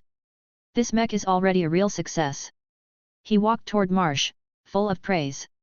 Marsh wiped the sweat from his forehead and looked happily at the firefighting mech, still standing where it had stopped. The test field still held the artificial rainbows cast by the water spray from moments ago, a scene almost dreamlike. Getting it to this level surprised even me. Though the foundation Scrapper laid deserves most of the credit, he added with feeling. If Scrapper hadn't blazed the trail, they could never have built this mech. Marsh looked back at Ryan and teased him with a smile. That said, this mech still has plenty of places that need refinement and adjustment. Any interest in lending a small hand? Oh, great one. This was, after all, a mech meant for deployment into real fire zones, not a validation machine like Scrapper, where being able to run and jump without falling apart already met the requirements. One successful test did not mean it was ready for the market. It had to guarantee reliable, superior performance, or it would be an act of negligence toward the lives of the firefighters using it. That demanded a huge volume of testing and validation, which demanded a huge amount of time. There was no finishing it within the next year or two. Hearing Marsh's request, Ryan shook his head hard. I'm swamped these days. Where would I find time to help you with that? Ha, I forgot. You're the chief designer now. Dizzy with work every day. Marsh didn't mind at all, just kept up the teasing. So how is it? Carrying a project that big on your shoulders can't feel great, can it? So busy. The mech began to depart, and the two of them chatted as they walked down the small earthen hill. Kyle came over then, the filming drone still in his hands. Professor Marsh, the footage is all recorded. He handed over a memory card. Marsh took it and said to Ryan, with results like these, we can finally give that old fellow at your school a proper answer. Old fellow? Ryan blinked, then caught on. You mean President Callaway? Of course it's him. Who else? The way he put it, he diverted the road repair budget to fund us. If we couldn't produce results, he was going to take this old skeleton of mine apart. Marsh laughed. Ryan laughed too. You could also tell him to start charging admission at the school gate and send the ticket revenue over as funding. Beside them, Kyle burst out laughing as well. One old man and two young men returned to the mech bay amid the laughter. Marsh went off to report the good news to President Callaway, while Ryan talked with Kyle about the project transfer. Kyle had said before that he wanted to move to the Crimson Typhoon project, and he'd already gotten Marsh's approval. As soon as Crimson Typhoon formally began, he could join the team. Actually, Kyle could join right now. After all, Reeves's Drift Lab researched the liquid neural connection technology, and that work was entering its final phase. There was nothing left for Kyle to do on his current project, so there was no point wasting his time there. Ryan mentioned it casually, and when Kyle heard he didn't have to wait, that he could join the team immediately, he was so happy he nearly jumped into the air. You should prepare yourself mentally, though. Prepare for what? Crimson Typhoon's neural connection technology has already been cracked. Going in now, you'll purely be there to learn. That fast? Kyle deflated a little at the news, but he rallied quickly. Even without participating in the development, getting in to learn was already excellent. Ryan also wasn't worried about Kyle entering the Drift Lab and coming into contact with the secrets of human neural synchronization. The people assigned to him in the earliest days were absolutely trustworthy and absolutely intelligent. Otherwise they would never have had the chance to come into contact with the plasma battery. The plasma battery project's classification level was far higher than the human sync projects. Meanwhile, Marsh had submitted the results and the video up the chain, and President Calloway received the news soon after. Watching the mech conduct its test in the video, the old president broke into a gratified smile. With results like these, he could justifiably apply for additional funding, without having to trade on his old face anymore. Back when Ryan was still at the school, Calloway honestly hadn't gotten any advantage from it. The party actually responsible for the project funding had been the newly founded Aegis Industrial. MIT had merely been a hotel where Ryan temporarily stayed. Except this lodger named Ryan, staying with them, not only didn't pay rent. They were the ones who'd had to squeeze money out of their limited research funds to provide a symbolic sponsorship. And they hadn't been qualified to use their lodger's project to apply for funding from above, because strictly speaking, it had been Aegis Industrial's project. But this time was different. This project genuinely belonged to MIT now. The days settled down, and Ryan returned to his earlier rhythm of daily meetings, occasionally carving out a little time to check the artificial intelligence's self-learning progress. But the legend of him online never stopped growing. Especially after MIT released its new school promotional film, which documented in detail many of the research projects that could be made public. And the project given the climactic final slot in the film was none other than the firefighting mech. The segments edited into the film were exactly the firefighting mech's slope climb and fire suppression. Even from the aerial bird's eye view, the firefighting mech's frame was anything but small. The slope climbing ability it showed at the start was already enough to startle some viewers. When the water cannons opened fire later, water scattered down from the sky in sheets, extinguishing the flames on the ground, and rainbows traced themselves along the arcs of the streams. Plenty of viewers shouted that it was thrilling, that it was incredible. Countless people lost themselves in this new mech. A firefighting mech? Allow me to tag a certain large southern hemisphere country. 4. I thought Crimson Typhoon would be the second mech. Turns out the second mech was already built. First I assumed I was on layer 2, that there wouldn't be another big mech breakthrough for a while. Then the man casually drops the Crimson Typhoon project and slaps me in the face. Then I assumed I was on layer 3, and now you people drive a mech out to extinguish fires. All this happening without a sound, the finished product already done, and only then do you announce the project. Are you trying to scare me to death? If so, please do it a few more times. I have a strong constitution for shocks. Is it just me, or is the mech family growing way too fast? The first one, Scrapper, could only stroll down a road. The second can fight fires. The third, Crimson Typhoon, can dive into the deep sea. Isn't this product line a little too versatile? Am I the only one who noticed? The chief designer of this project isn't Chief Designer Mercer. Right? This project's chief designer post wasn't even held by Chief Designer Mercer. Looks like this country has talent to spare. Ever since the Crimson Typhoon project's announcement, Ryan had acquired the second nickname of his life on account of his title. Chief Designer Mercer. Or just the chief designer. Ryan didn't know about it yet, though. He was busy with something else. The new base was complete. Drawing manga/comic in Marvel. Chapter 133, the base is finished. That speed is unbelievable, Ryan said, looking at the newly completed base in front of him with open surprise. But I love this speed. Before him stood the finished new base. 100 meters tall, no more and no less, enough to force anyone to crane their neck. After several design revisions, its footprint had been finalized at 60,000 square meters. The base's exterior carried many of the hallmarks of steel structure construction. Structural components braced one another, and coiling lengths of steel were visible across the outer walls, which inclined and undulated slightly as they rose, like a giant standing before you. And on its front face, the side facing the sea, an unimaginably enormous door had been installed. Ryan figured this had to be the largest door in the world. It stood 94 meters tall and 40 meters wide. In the original preliminary design, the height had been set at 84 meters. But later, everyone considered that the mech would be standing on the transport platform when it left the base, which meant the platform's height had to be added. So the engineering corps talked it over and revised the figure to 94 meters, and made the transport platform semi-subterranean, with only half of it rising above the ground. That way, Crimson Typhoon definitely wouldn't bump its forehead. Ryan turned and looked toward the sea. A long concrete channel extended out from inside the base, running all the way to the water. That was the transport corridor. Let's go. Patricia beckoned to Ryan behind her, while notifying the engineering crew inside to open the base's main door. A low warning tone sounded from inside the base, and the enormous retractable door on the front face slowly opened. The base's full interior was exposed to everyone's view. At the center position behind the main door, at the end of the transport corridor, was the mech's hangar berth. Just like in the films, skybridges and elevated platforms were erected around it, allowing close access to any part of the mech from the high platforms. With the main door open, the berth was visible from outside. Walking in, hugging the walls and rising level by level, were research labs, one after another.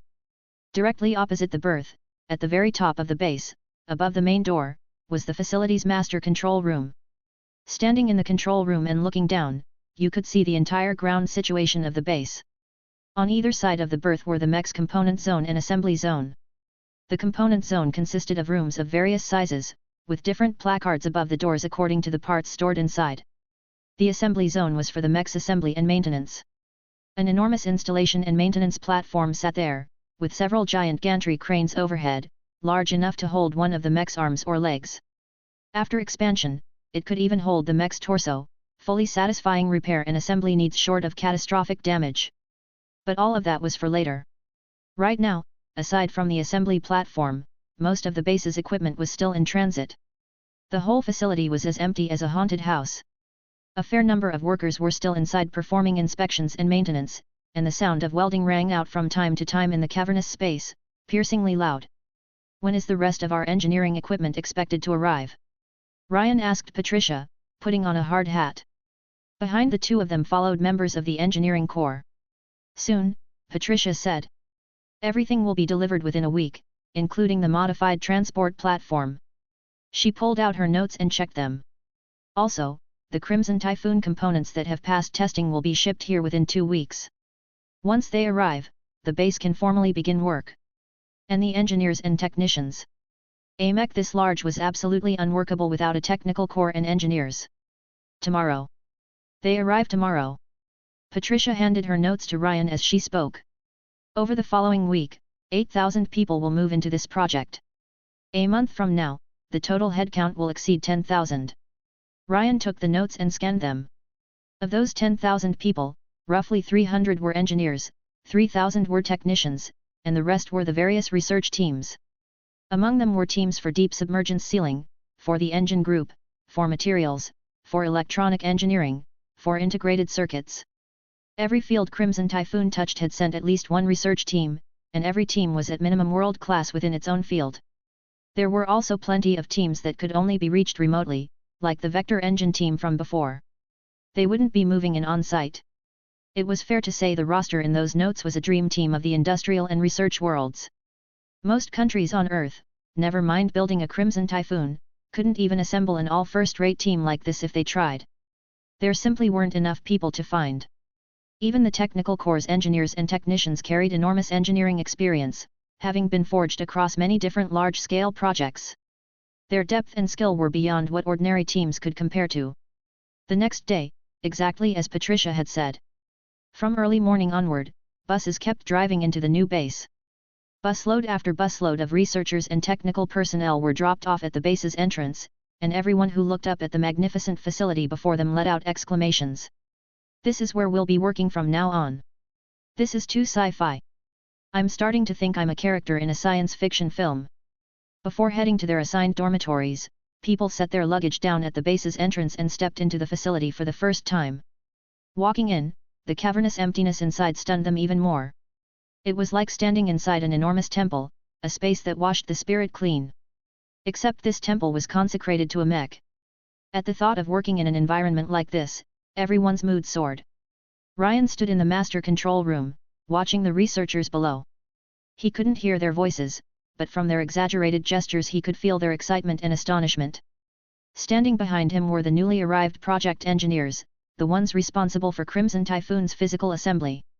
Though this was their first meeting in person, these people had seen each other across uncounted online meetings. They were no longer strangers. Ryan called out each of their names in greeting, then began confirming Crimson Typhoon's assembly plan with them on the spot. The system gave technology, not engineering plans. How to assemble the heavy mech was something they could only determine for themselves. Fortunately, the country had no shortage of engineers who had directed large-scale projects, even if assembling a 76-meter robot was a first for every single one of them. With the groundwork of so many prior mega-projects behind them, the engineers quickly worked out a viable plan. First, assemble both legs, providing the support points for the complete machine. Then, on that foundation, erect the mech's torso. After the armor went on, install the arms on both sides. And finally, install the head and its cockpit. That was only the rough sequence. Execution held countless details demanding attention, and it would be an enormous test for the engineering team. Drawing manga/comic in Marvel. Chapter 134, Assembly begins. For advanced chapters/patreon.com/handsomeduckgod. After the first wave of personnel moved in, the base welcomed a fresh batch of newcomers every day, perpetually wrapped in an orientation atmosphere. The seaside town saw a constant stream of vehicles passing through daily, and the residents buzzed with talk about it. Patricia and the administrative department she ran were worked half to death, and Ryan didn't have it easy either. Every day it was either a meeting with the engineering department, or a meeting with the research department, or a meeting with both departments at once. That concludes my report. Our engineering machinery and personnel are now fully in place. We only need to wait for the mech components to arrive, and we can begin testing and assembly immediately. The project's chief engineer, Logan, finished delivering his work report. Ryan nodded, very satisfied with it. Engineering management wasn't his strong suit, he simply hadn't lived through much of it. But anyone dispatched here to assist him was never going to be a lightweight, and Logan had untangled every kind of problem smoothly. The originally complex assembly and testing work had become orderly and methodical under his planning. It was obvious at a glance. Next came the research department's work. Following the usual convention, the researchers studied the technical documentation while carrying out work under Ryan's guidance, so he had a thorough grasp of every department's progress. In Ryan's projects, research department was always a slightly inaccurate label, because in the early phases these researchers didn't actually perform research tasks. They only needed to fully digest the technical documentation Ryan handed down, then run experiments on the physical hardware once it was built. Reeves and his colleagues had been exactly this way. When they were studying the liquid neural connection technology, the physical connection apparatus had already been manufactured. From then on they'd experimented and studied off the real device, and only now had they started research topics of their own. As for the people who worried whether this approach might damage the researchers' capacity for innovation, that was pure nonsense. This was, at its essence, a process of learning from advanced technology and concepts. If learning could destroy a person's capacity for innovation, then no country would ever need to study the world's most advanced practices. Besides, the researchers on site were all grown adults, not school children. Ryan had no need to worry on their behalf. Ryan delivered his own report on these matters, and the others at the conference table listened closely. As they listened, they marveled. A research spectacle where one person did the work and 10,000 people studied it was a first for all of them. Off to the side, Patricia and her subordinates took careful notes. The project touched too many fields, too broad and too tangled. By their count, the number of research and engineering organizations involved had exceeded 1,000, and her people had to coordinate the work behind all of them. That workload went well beyond merely headache-inducing. When the meeting ended, Ryan had just stepped out of the conference room and into the master control room when he saw, down on the floor, 3 enormous devices being delivered by truck. He looked closely. Sitting on the trucks were the giant vector engines destined for Crimson Typhoon's back. They'd completed their test run only recently, and today they'd been delivered. Evidently there were no remaining issues. Ryan took the elevator down to the ground floor and watched the technical crew carefully unload the engines and situate them in the assembly zone. They'd undergo one more simple test here, and if nothing came up, they'd be temporarily sealed away to await installation. The giant engines looked like enormous pipes. Each was over 8 meters long, and with their smooth, glossy surfaces, they vaguely brought to mind oversized exhaust chimneys. Ryan knew their size didn't end there. When they fired, the nozzle section would extend out farther, the section that could pivot. That section ran about 3 meters on its own. The giant engines quickly drew the eyes of others in the base. What is that thing? It looks huge. Why does it kind of look like an aircraft engine? No way. Aren't we building a mech here? People gathered around the vector engines, talking among themselves, and neither Ryan nor the nearby technicians made any move to shoo them off. The Crimson Typhoon project kept its blueprints and specific technologies under the highest secrecy, but some basic information wasn't treated that way. For one, the project involved far too many people. If the security system were designed to the maximum level, ensuring every individual could only access information relevant to their own work, the approach would be wildly impractical and uneconomical. It would cause disconnection between the research teams, massive waste of human resources, and a steep collapse in research and engineering efficiency. Unless a project was of the Save the World variety, that classification level generally wasn't used. For another, even if the people in the base saw these basic components, all they could see was an outer shell.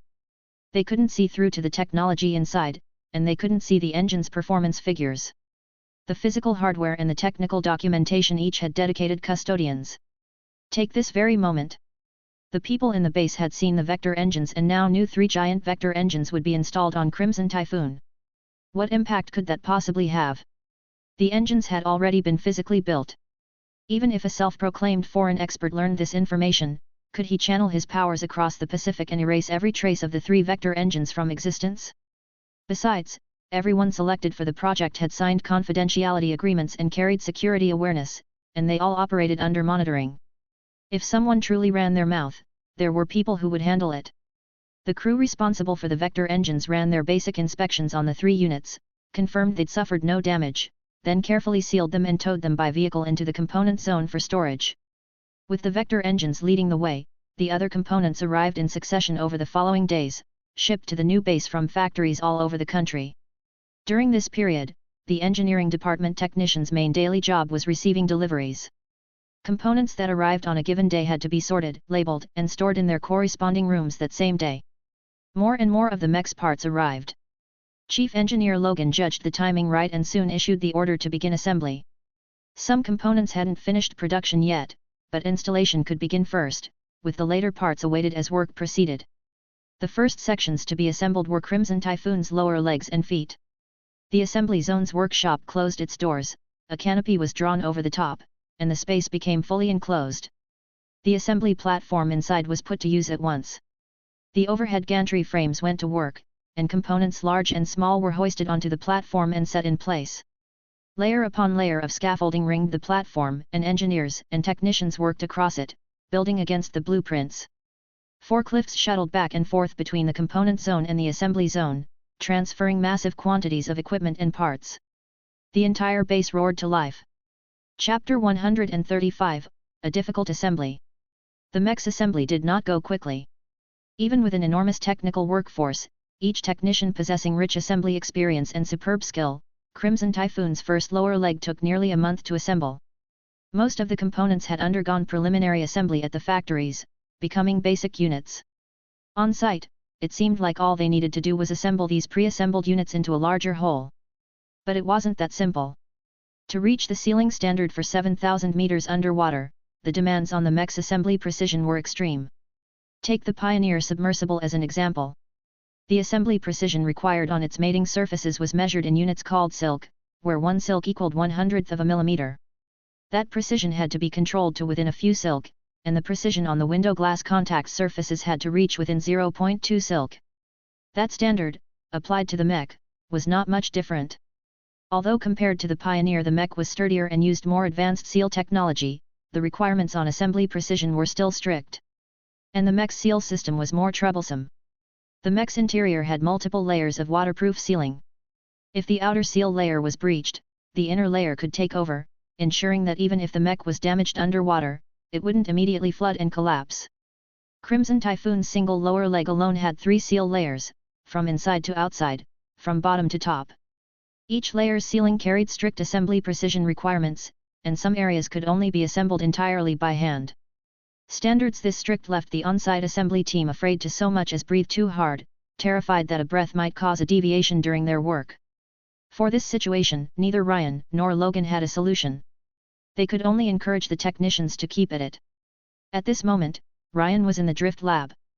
Beside the lab's sync apparatus were the 3 triplet sets, all undergoing sync experiments. The lab's sync apparatus had increased to 3 units, 2 of which had recently been delivered alongside Crimson Typhoon's components. Now they needed to select Crimson Typhoon's first batch of pilots. Connection strength and duration were key evaluation criteria. Reeves was presiding over this selection. How are their results right now? Ryan looked at the 9 people in the sync, a staff member standing beside each of them. Unlike the silent environment of past experiments, the sync experiments now incorporated interference factors. During the experiment, the staff would disrupt the triplets. Maybe playing music, maybe shaking them hard, maybe releasing some foul smell, even placing snakes beside them. In short, their training was entirely at a military level. Reeves pulled up the 3 triplet sets' past performance records for him. A rough glance showed their results were close to one another. In sync without pressure but with interference, their current sustained duration had reached 10 hours, and for 90% of that time, the strength held at 100%. 1. Seeing this data, Ryan was quite satisfied. Results like these on the mech, maintaining over an hour and a half shouldn't be a problem. I think so too. The triplets sync experiments concluded here, but they still had to undergo a mechanical connection experiment in Storm Bay, with the final selection based on combined results.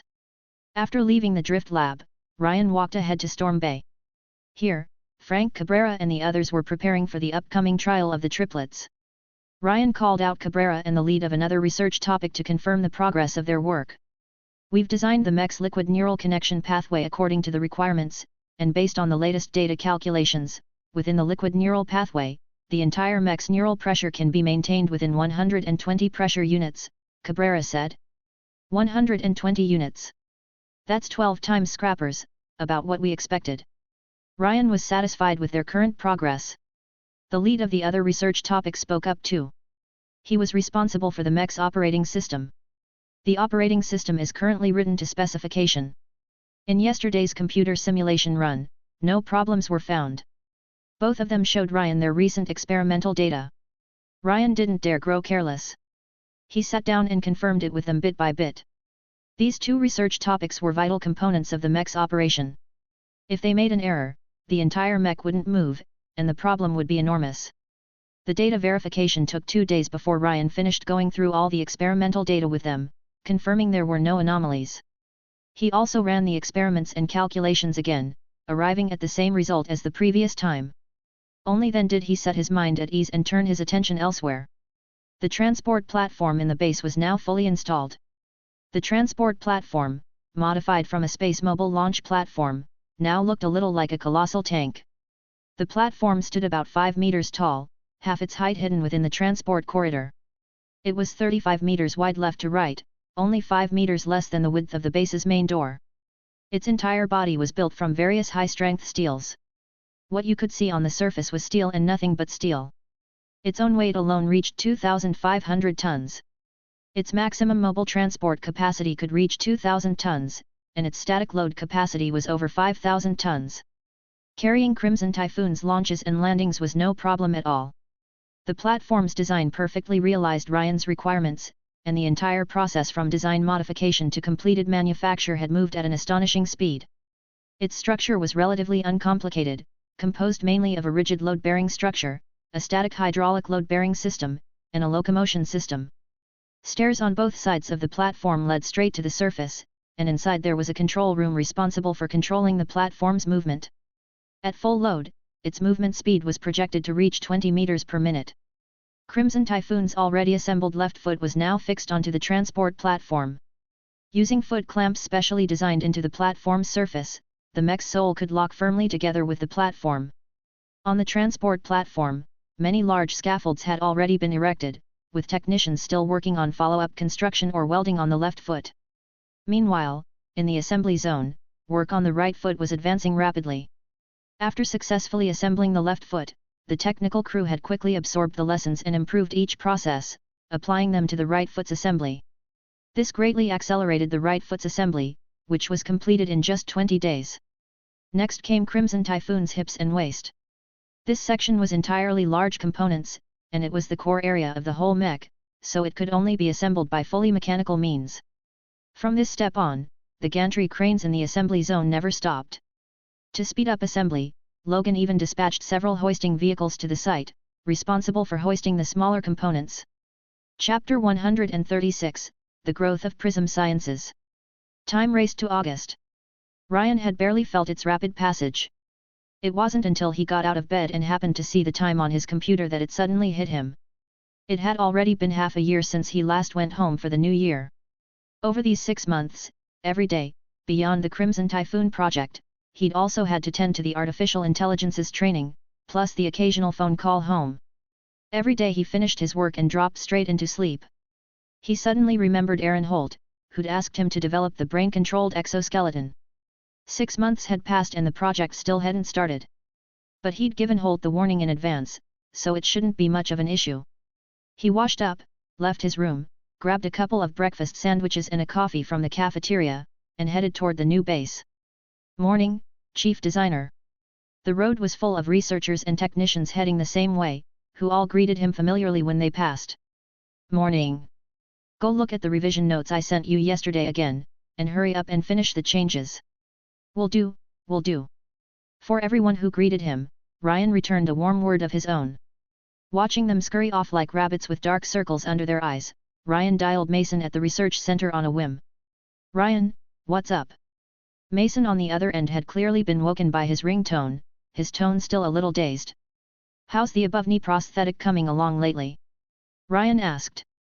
Mason fell silent for a moment. Not going too smoothly. The progress is at about 50% right now. Ryan wasn't surprised by the pace. He hadn't given them any guidance recently, and relying on their own research naturally made things slower.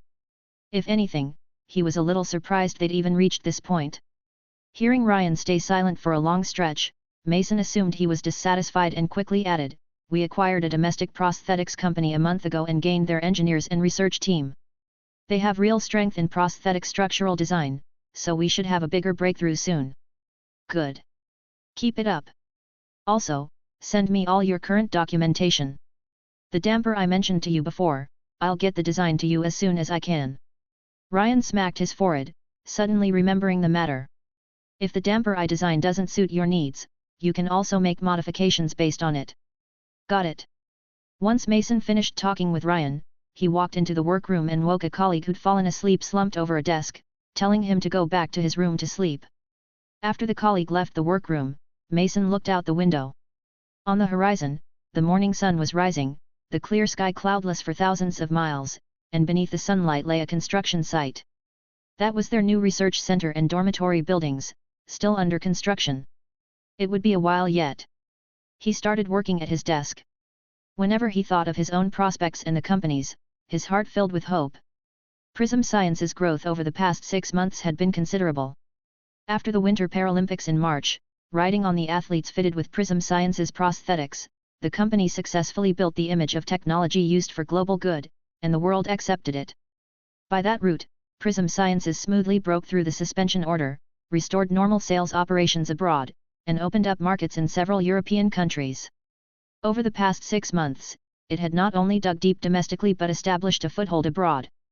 More crucially, Prism Sciences had also built its own dealer network, domestically and internationally. These dealers bought stock from Prism Sciences, fitted Triton One prosthetics for the disabled in their own regions, and provided follow-up after-sales service. As a result, many regions no longer needed company-owned fitting and maintenance centers.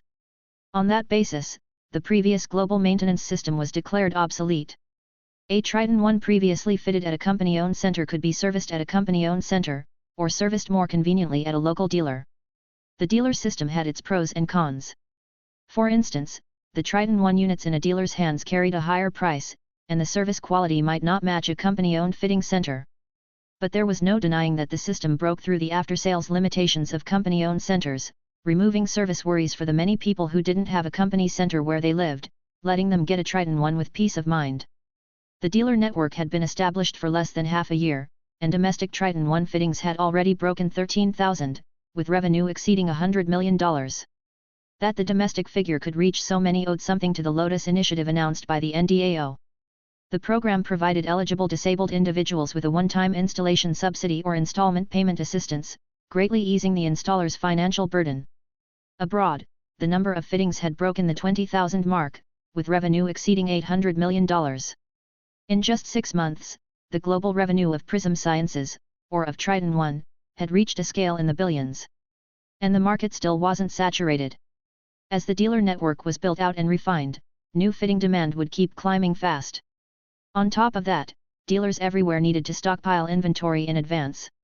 Triton 1 shipment volume in the second half of the year was projected to be even more explosive. In addition, Triton 1's production cost had dropped somewhat. It was almost funny. Because of Crimson Typhoon, the country was vigorously supporting the high-end titanium alloy industry. The domestic industry had only just begun to lift its head, and the price of the high-end titanium alloy components, which had been the highest cost factor outside the neural control system, fell in response. The worst cases had already been cut in half.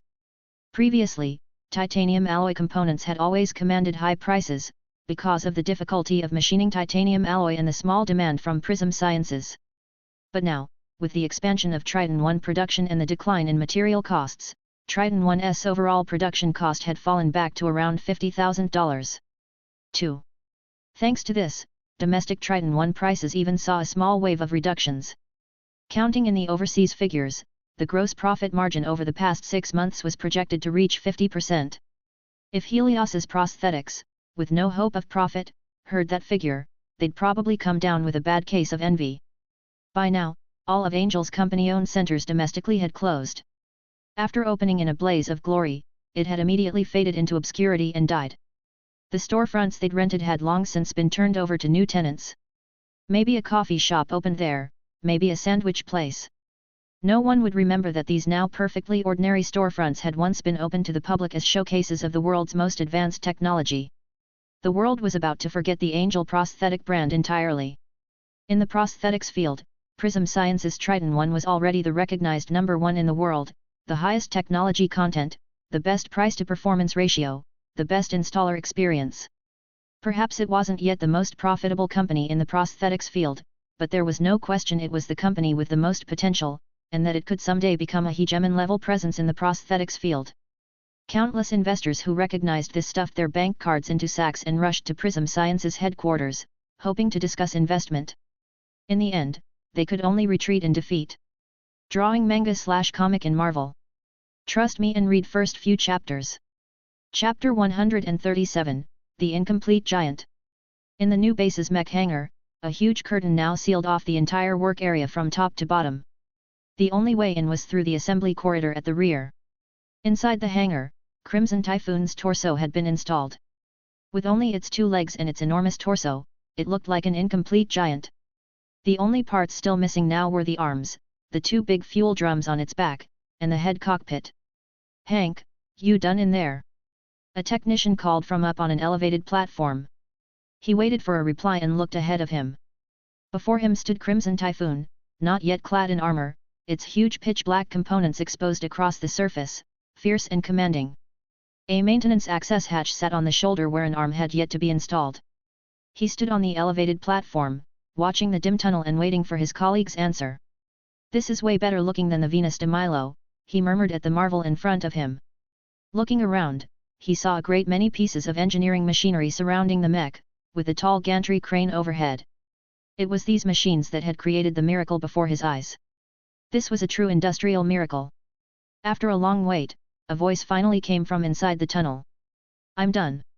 Then his colleague Hank, in full safety gear with a safety line attached, came slowly climbing out along the maintenance tunnel's ladder on the shoulder, a flashlight clenched in his teeth. Honestly. I sent you in to connect a few wires and you can't even do that smoothly. The technician who'd called out grumbled a little, then pulled out his radio. Task complete. Task complete. Only now did Hank emerge fully from the tunnel, returning carefully to the elevated platform and wiping off the machine oil he'd gotten on himself. You know how it is. It's pitch black in there, no sense of direction at all. Finding that many wiring interfaces isn't exactly easy. With him out, the information lines were now connected from the master control room into the mech's interior. In the master control room, Ryan received the report relayed back from the hangar. Let's begin. The operator beside him caught on at once, worked the computer for a moment, pulled up the mech's self-check system, then pressed the detection button on the screen. Tap. Mech power, online. Self-check program, initiated. On the console in front of him, information flashed rapidly across the computer screen, and a two-dimensional cutaway image of Crimson Typhoon appeared on it. The mech's internal self-check system went to work at once, and the measuring instruments and sensors installed throughout it began operating in sync. The running engine gave off a continuous sound, supplying power for the self-check system. The two technicians still standing on the elevated platform admiring the mech jumped in fright. Crimson Typhoon, without its armor installed, had rather poor sound insulation. A behemoth's engine starting up beside you was like a mouse sleeping in front of a snoring elephant. Let's hurry up and get down. The two of them, made thoroughly uncomfortable by the noise, piloted the elevated platform rapidly away from the mech. Ryan looked at the self-check results on the computer screen. It quickly detected several construction defects and serious problems, which were magnified and marked red on the corresponding parts of the mech's two-dimensional image. The most serious problems shown were the absence of the head cockpit and the left and right arms. But that was because the mech hadn't had those parts installed yet. Setting those two issues aside, none of the other problems were major. Logan stood behind Ryan, also watching the issues the program fed back. Not bad. Nothing serious. It should just be some wiring that wasn't installed properly. I'll send someone to sort it out. Logan let out a breath, and a great weight lifted from his heart. He'd been afraid the self-check system would detect some unexpected error. Chief Engineer Logan, just arrange it, Ryan said, not overly worried. For a project this large, a few small problems were perfectly normal. Besides, with the mech's assembly progressing this fast, not a single problem would have been the strangest thing of all. Crimson Typhoon's torso section was now fully assembled. The torso was one of a mech's core areas. It contained the mech's power core, the hub of the energy transmission channels, the dense liquid neural connection pathways, not to mention all the other various cables. Crimson Typhoon's torso even held a small ballast tank inside, used to maintain the mech's stability in the sea. The torso's completion also meant many of the mech's functions and systems could now be started. The operating system had now been written into the computer inside the mech. It was precisely because of this that the master control room could start the mech's self-check system by computer from this far away. These systems would bring a great deal of convenience to the current work. The whole mech self-check system, for example. With it, assembly speed could be greatly increased, and any errors that appeared could be found quickly. Otherwise, once the mech's armor was on, no one would know where a problem lay. Ryan left his seat and spoke to Logan. How are the mech's other parts coming? Roughly how much longer? Logan adjusted his glasses, barely a moment's thought needed. We've already removed the mech's right arm from Storm Bay next door. We're doing a complete disassembly over there now, and then it'll be transported here and installed onto the mech. Also, once the old arm finishes migrating, another right arm will immediately fill the vacancy in the bay and begin assembly in Storm Bay. He laid it out patiently, bit by bit. At the same time, the left arm has already started in the assembly zone, and the assembly progress is at about 70% now.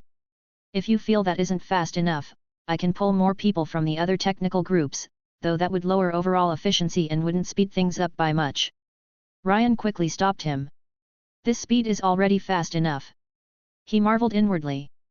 Worthy of the country's top engineering talent. Under Logan's management, this project's progress was genuinely a little frightening. Logan's ability had been an enormous help to him and to the project. This was the first time he'd felt such pronounced help in a research project. By Ryan's estimate, at this astonishing speed, all of Crimson Typhoon's arms should be installed in under a month. Right, How's the cockpit? Ryan suddenly remembered. For a mech, the cockpit was the most important part, more important than the power core. Logan scratched his hair, a rare trace of difficulty on his face. The cockpit assembly is a bit troublesome. We're still discussing the specific process steps. Once that's settled, assembly can start, with an estimated time of about a week. Ryan understood. The cockpit's assembly was indeed troublesome, because this section was the single most equipment-dense place on the entire mech. Bar none. Here were the liquid neural connection pathway hub, the human life support system, the energy system, the electronic system, the transmission system, the detection system, the display system. Nearly all of the mech's systems and technologies converged here in one great gathering. And how big was this cockpit? 4 meters tall at its highest, 8 meters long at its longest, with the circular LCD zoom viewport at the very front, used for observation, only 2 meters in diameter. Compared to the mech's body, it could truly be called small in the extreme. Even among other mechs of the same class, a cockpit this small was a rare sight. Cramming that much equipment into a space this small was naturally no easy task. But he believed this problem wouldn't stump Logan for long. Chapter 138, Assembly complete. After that day's test ended, Logan didn't leave the base.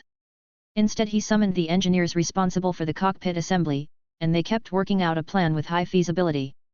Although Ryan had already marked on the blueprints what equipment went in every position of the cockpit, with this many devices, instruments, and wiring, they still had to consider the layout, what to install first and what to install later to achieve the best result. There were also some sections with high installation difficulty. The zoom telescope in Crimson Typhoon's head observation window, for instance. At the very front was a glass lens. In the deep sea, glass was extremely fragile. The moment a tiny scratch appeared on its surface, it could become a breach point for the enormous water pressure. This meant that from production through the entire installation process, the glass lens couldn't come into contact with any hard object, not even a fingernail. And the fit between the observation window and the glass had to be extremely tight. The gap between them couldn't exceed 0.2 silk, which was 0.002 millimeters. This foundational knowledge all came from information gained on the earlier Pioneer submersible project.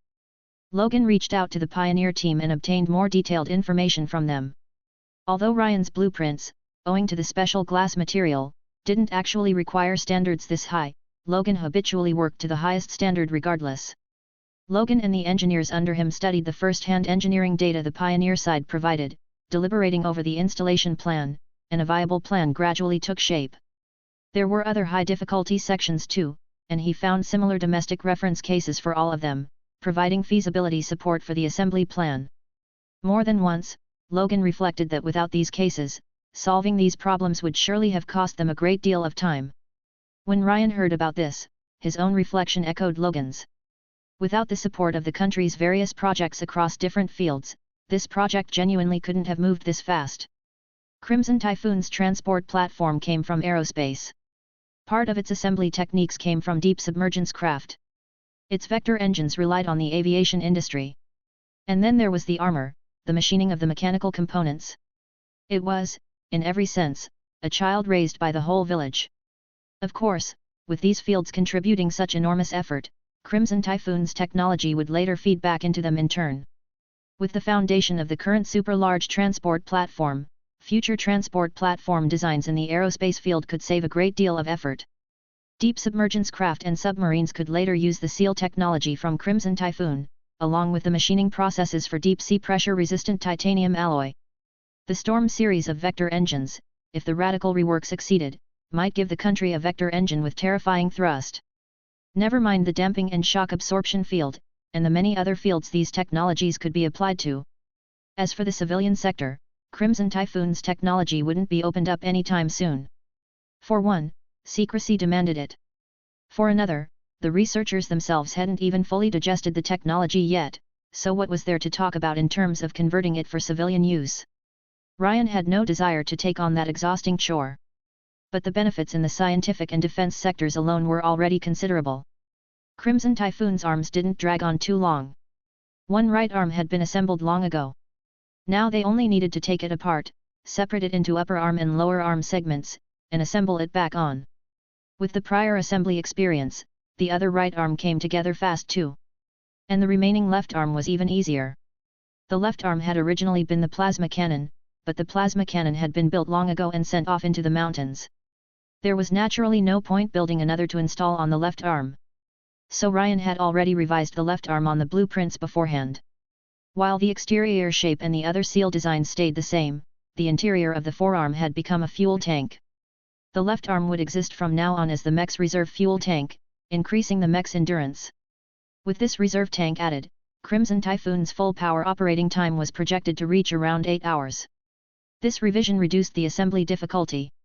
Had it remained the plasma cannon, the various high-precision instruments inside would not have been nearly so easy to assemble.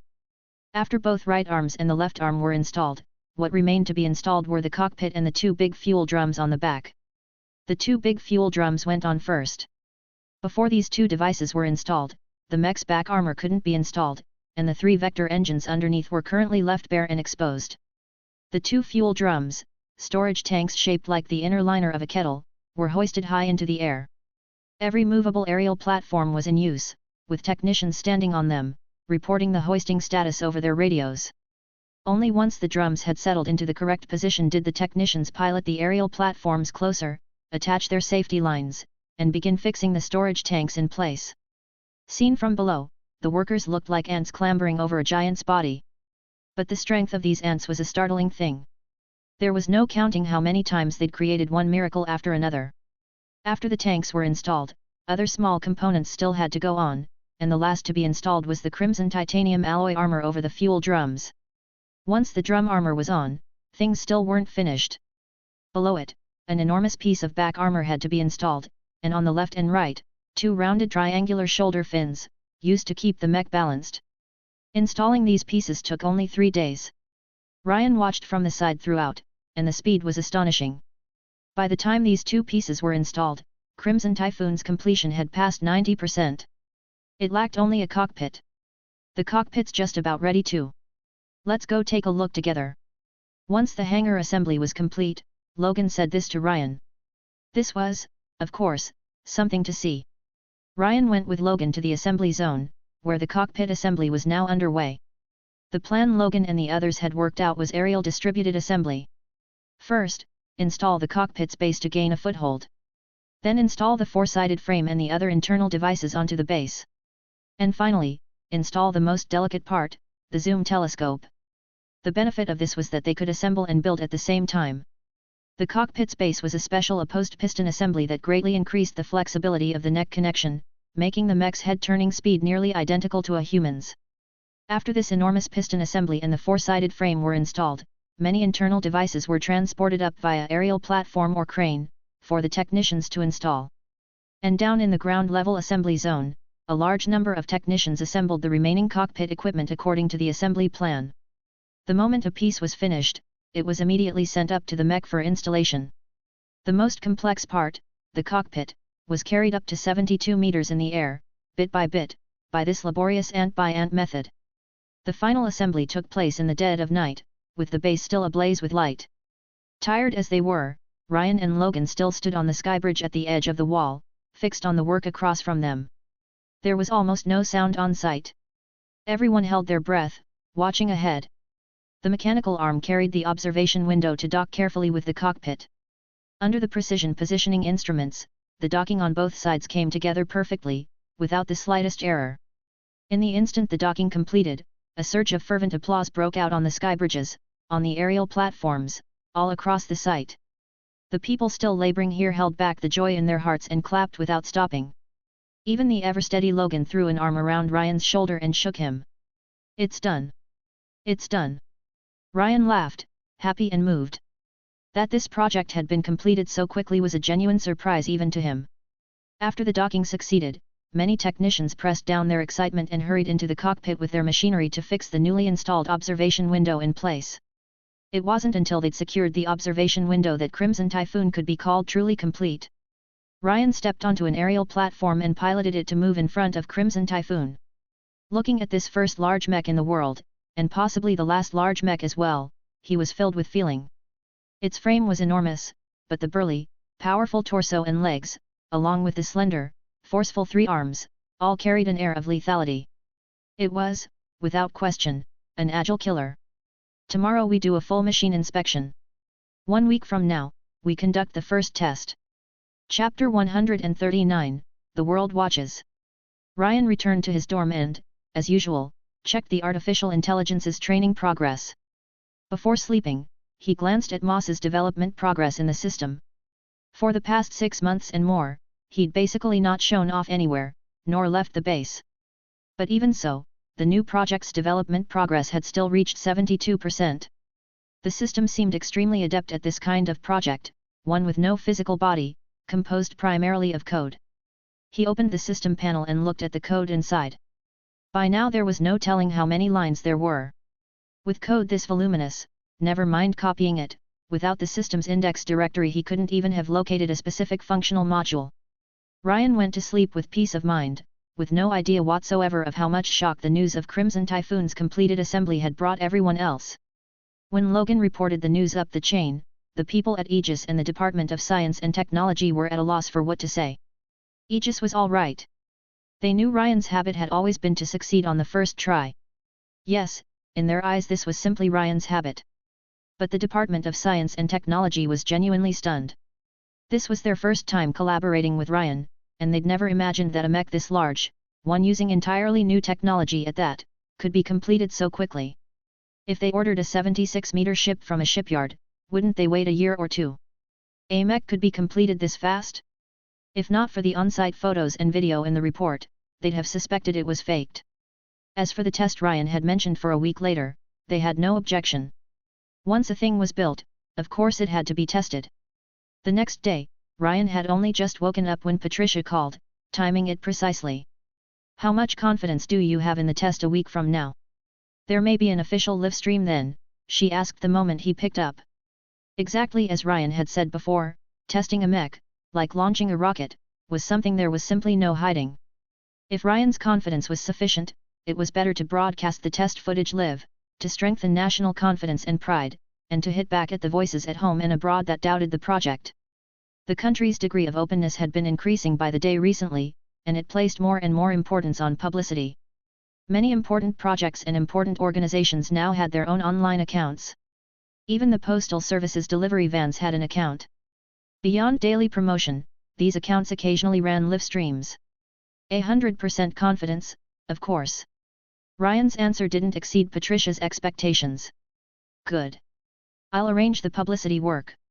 Patricia hung up after that, and Ryan, after washing up, returned to the new base for pre-test preparations.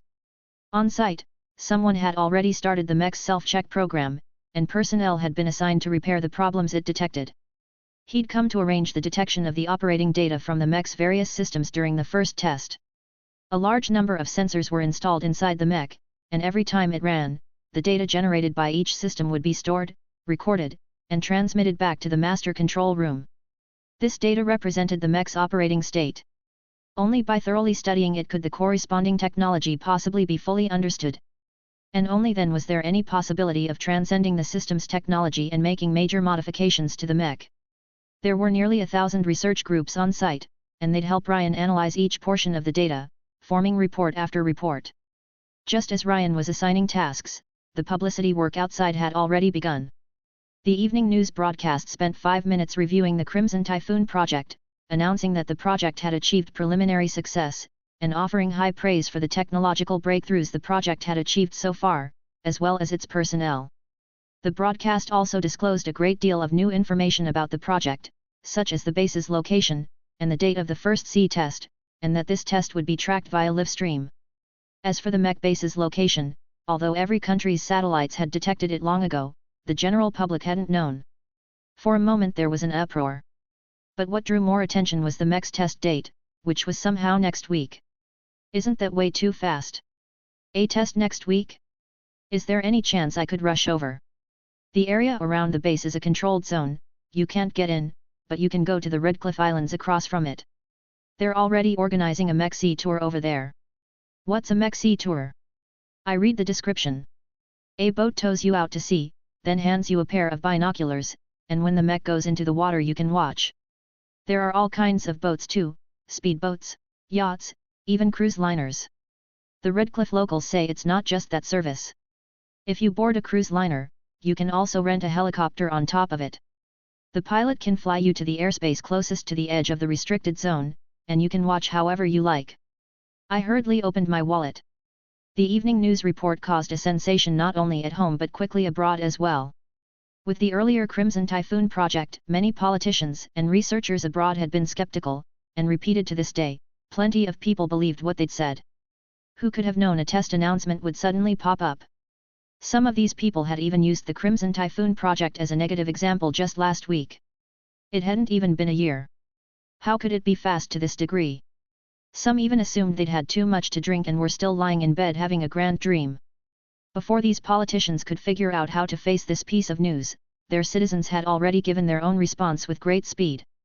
Many people, following the travel guides that had suddenly appeared online, booked flights to the Redcliffe Islands. In just 1 hour, every later flight was booked solid. 2 hours later, even the flight routes with transfers to the Redcliffe Islands were booked solid.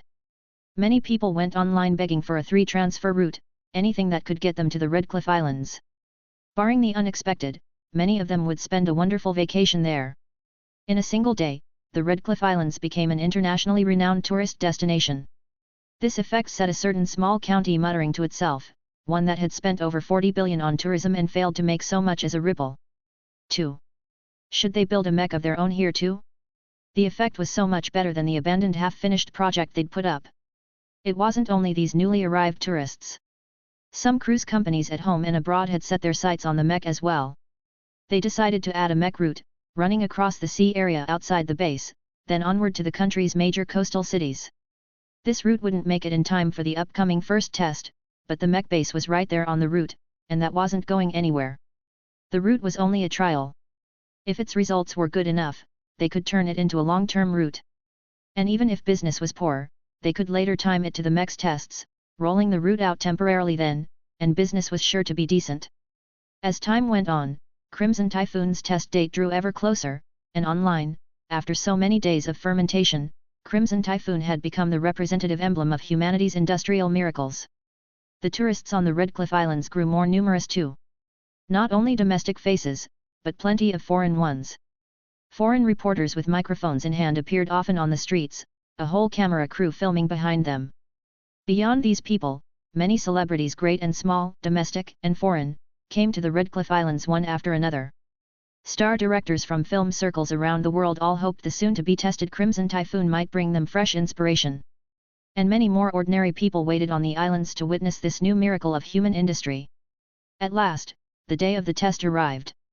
Early in the morning, the cruise ships and speedboats at the island's docks left the shore one after another in order.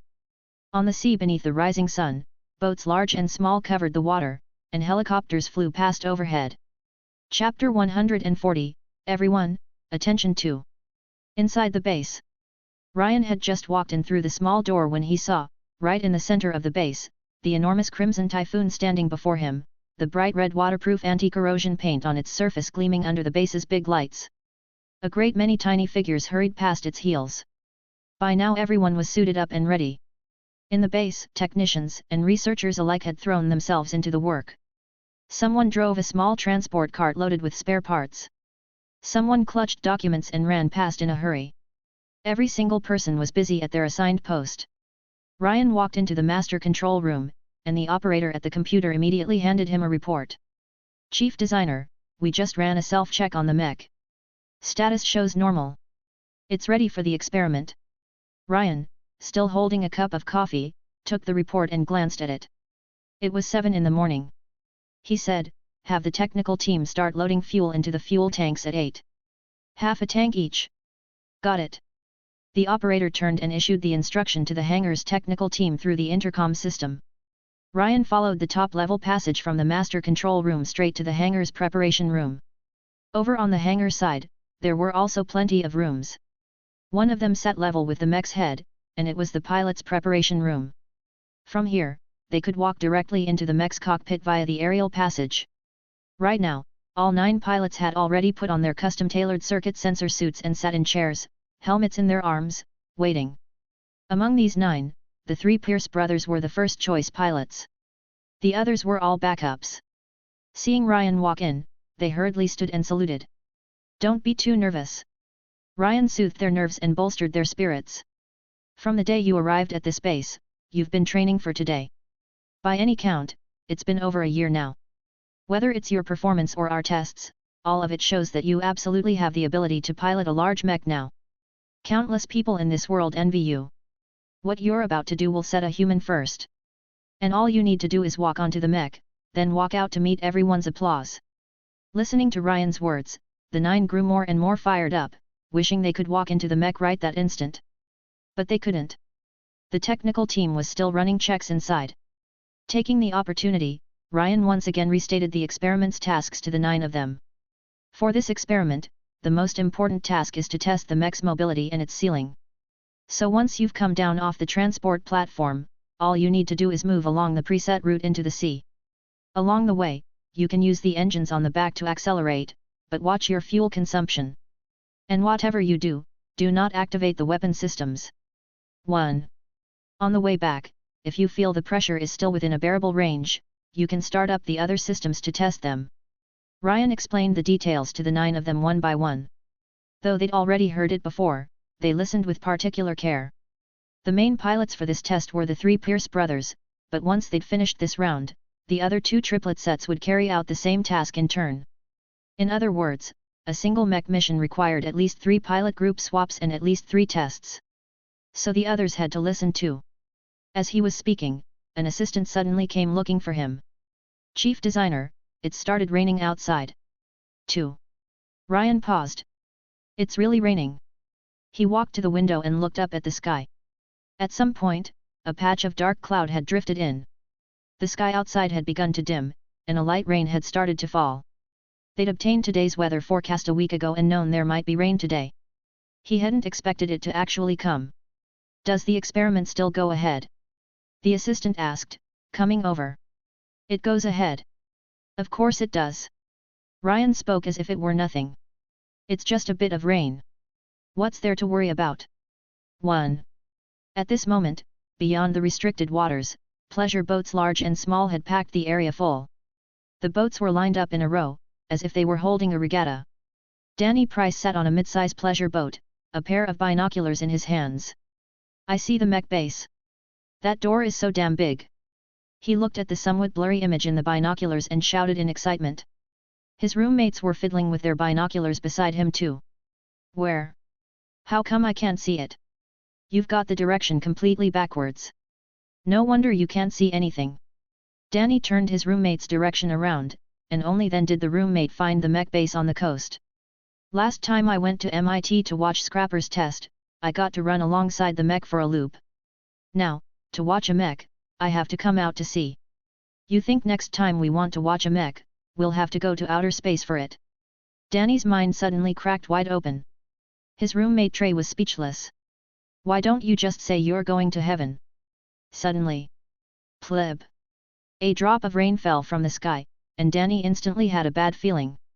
This isn't going to start raining, is it? He stared, a little shocked, at the rainwater that had landed on his hand. It's probably about to rain. His roommate Trey held out his hand and caught a few drops of rain too, the sea breeze blowing cooler and cooler. Everyone exchanged a look, their faces going dark.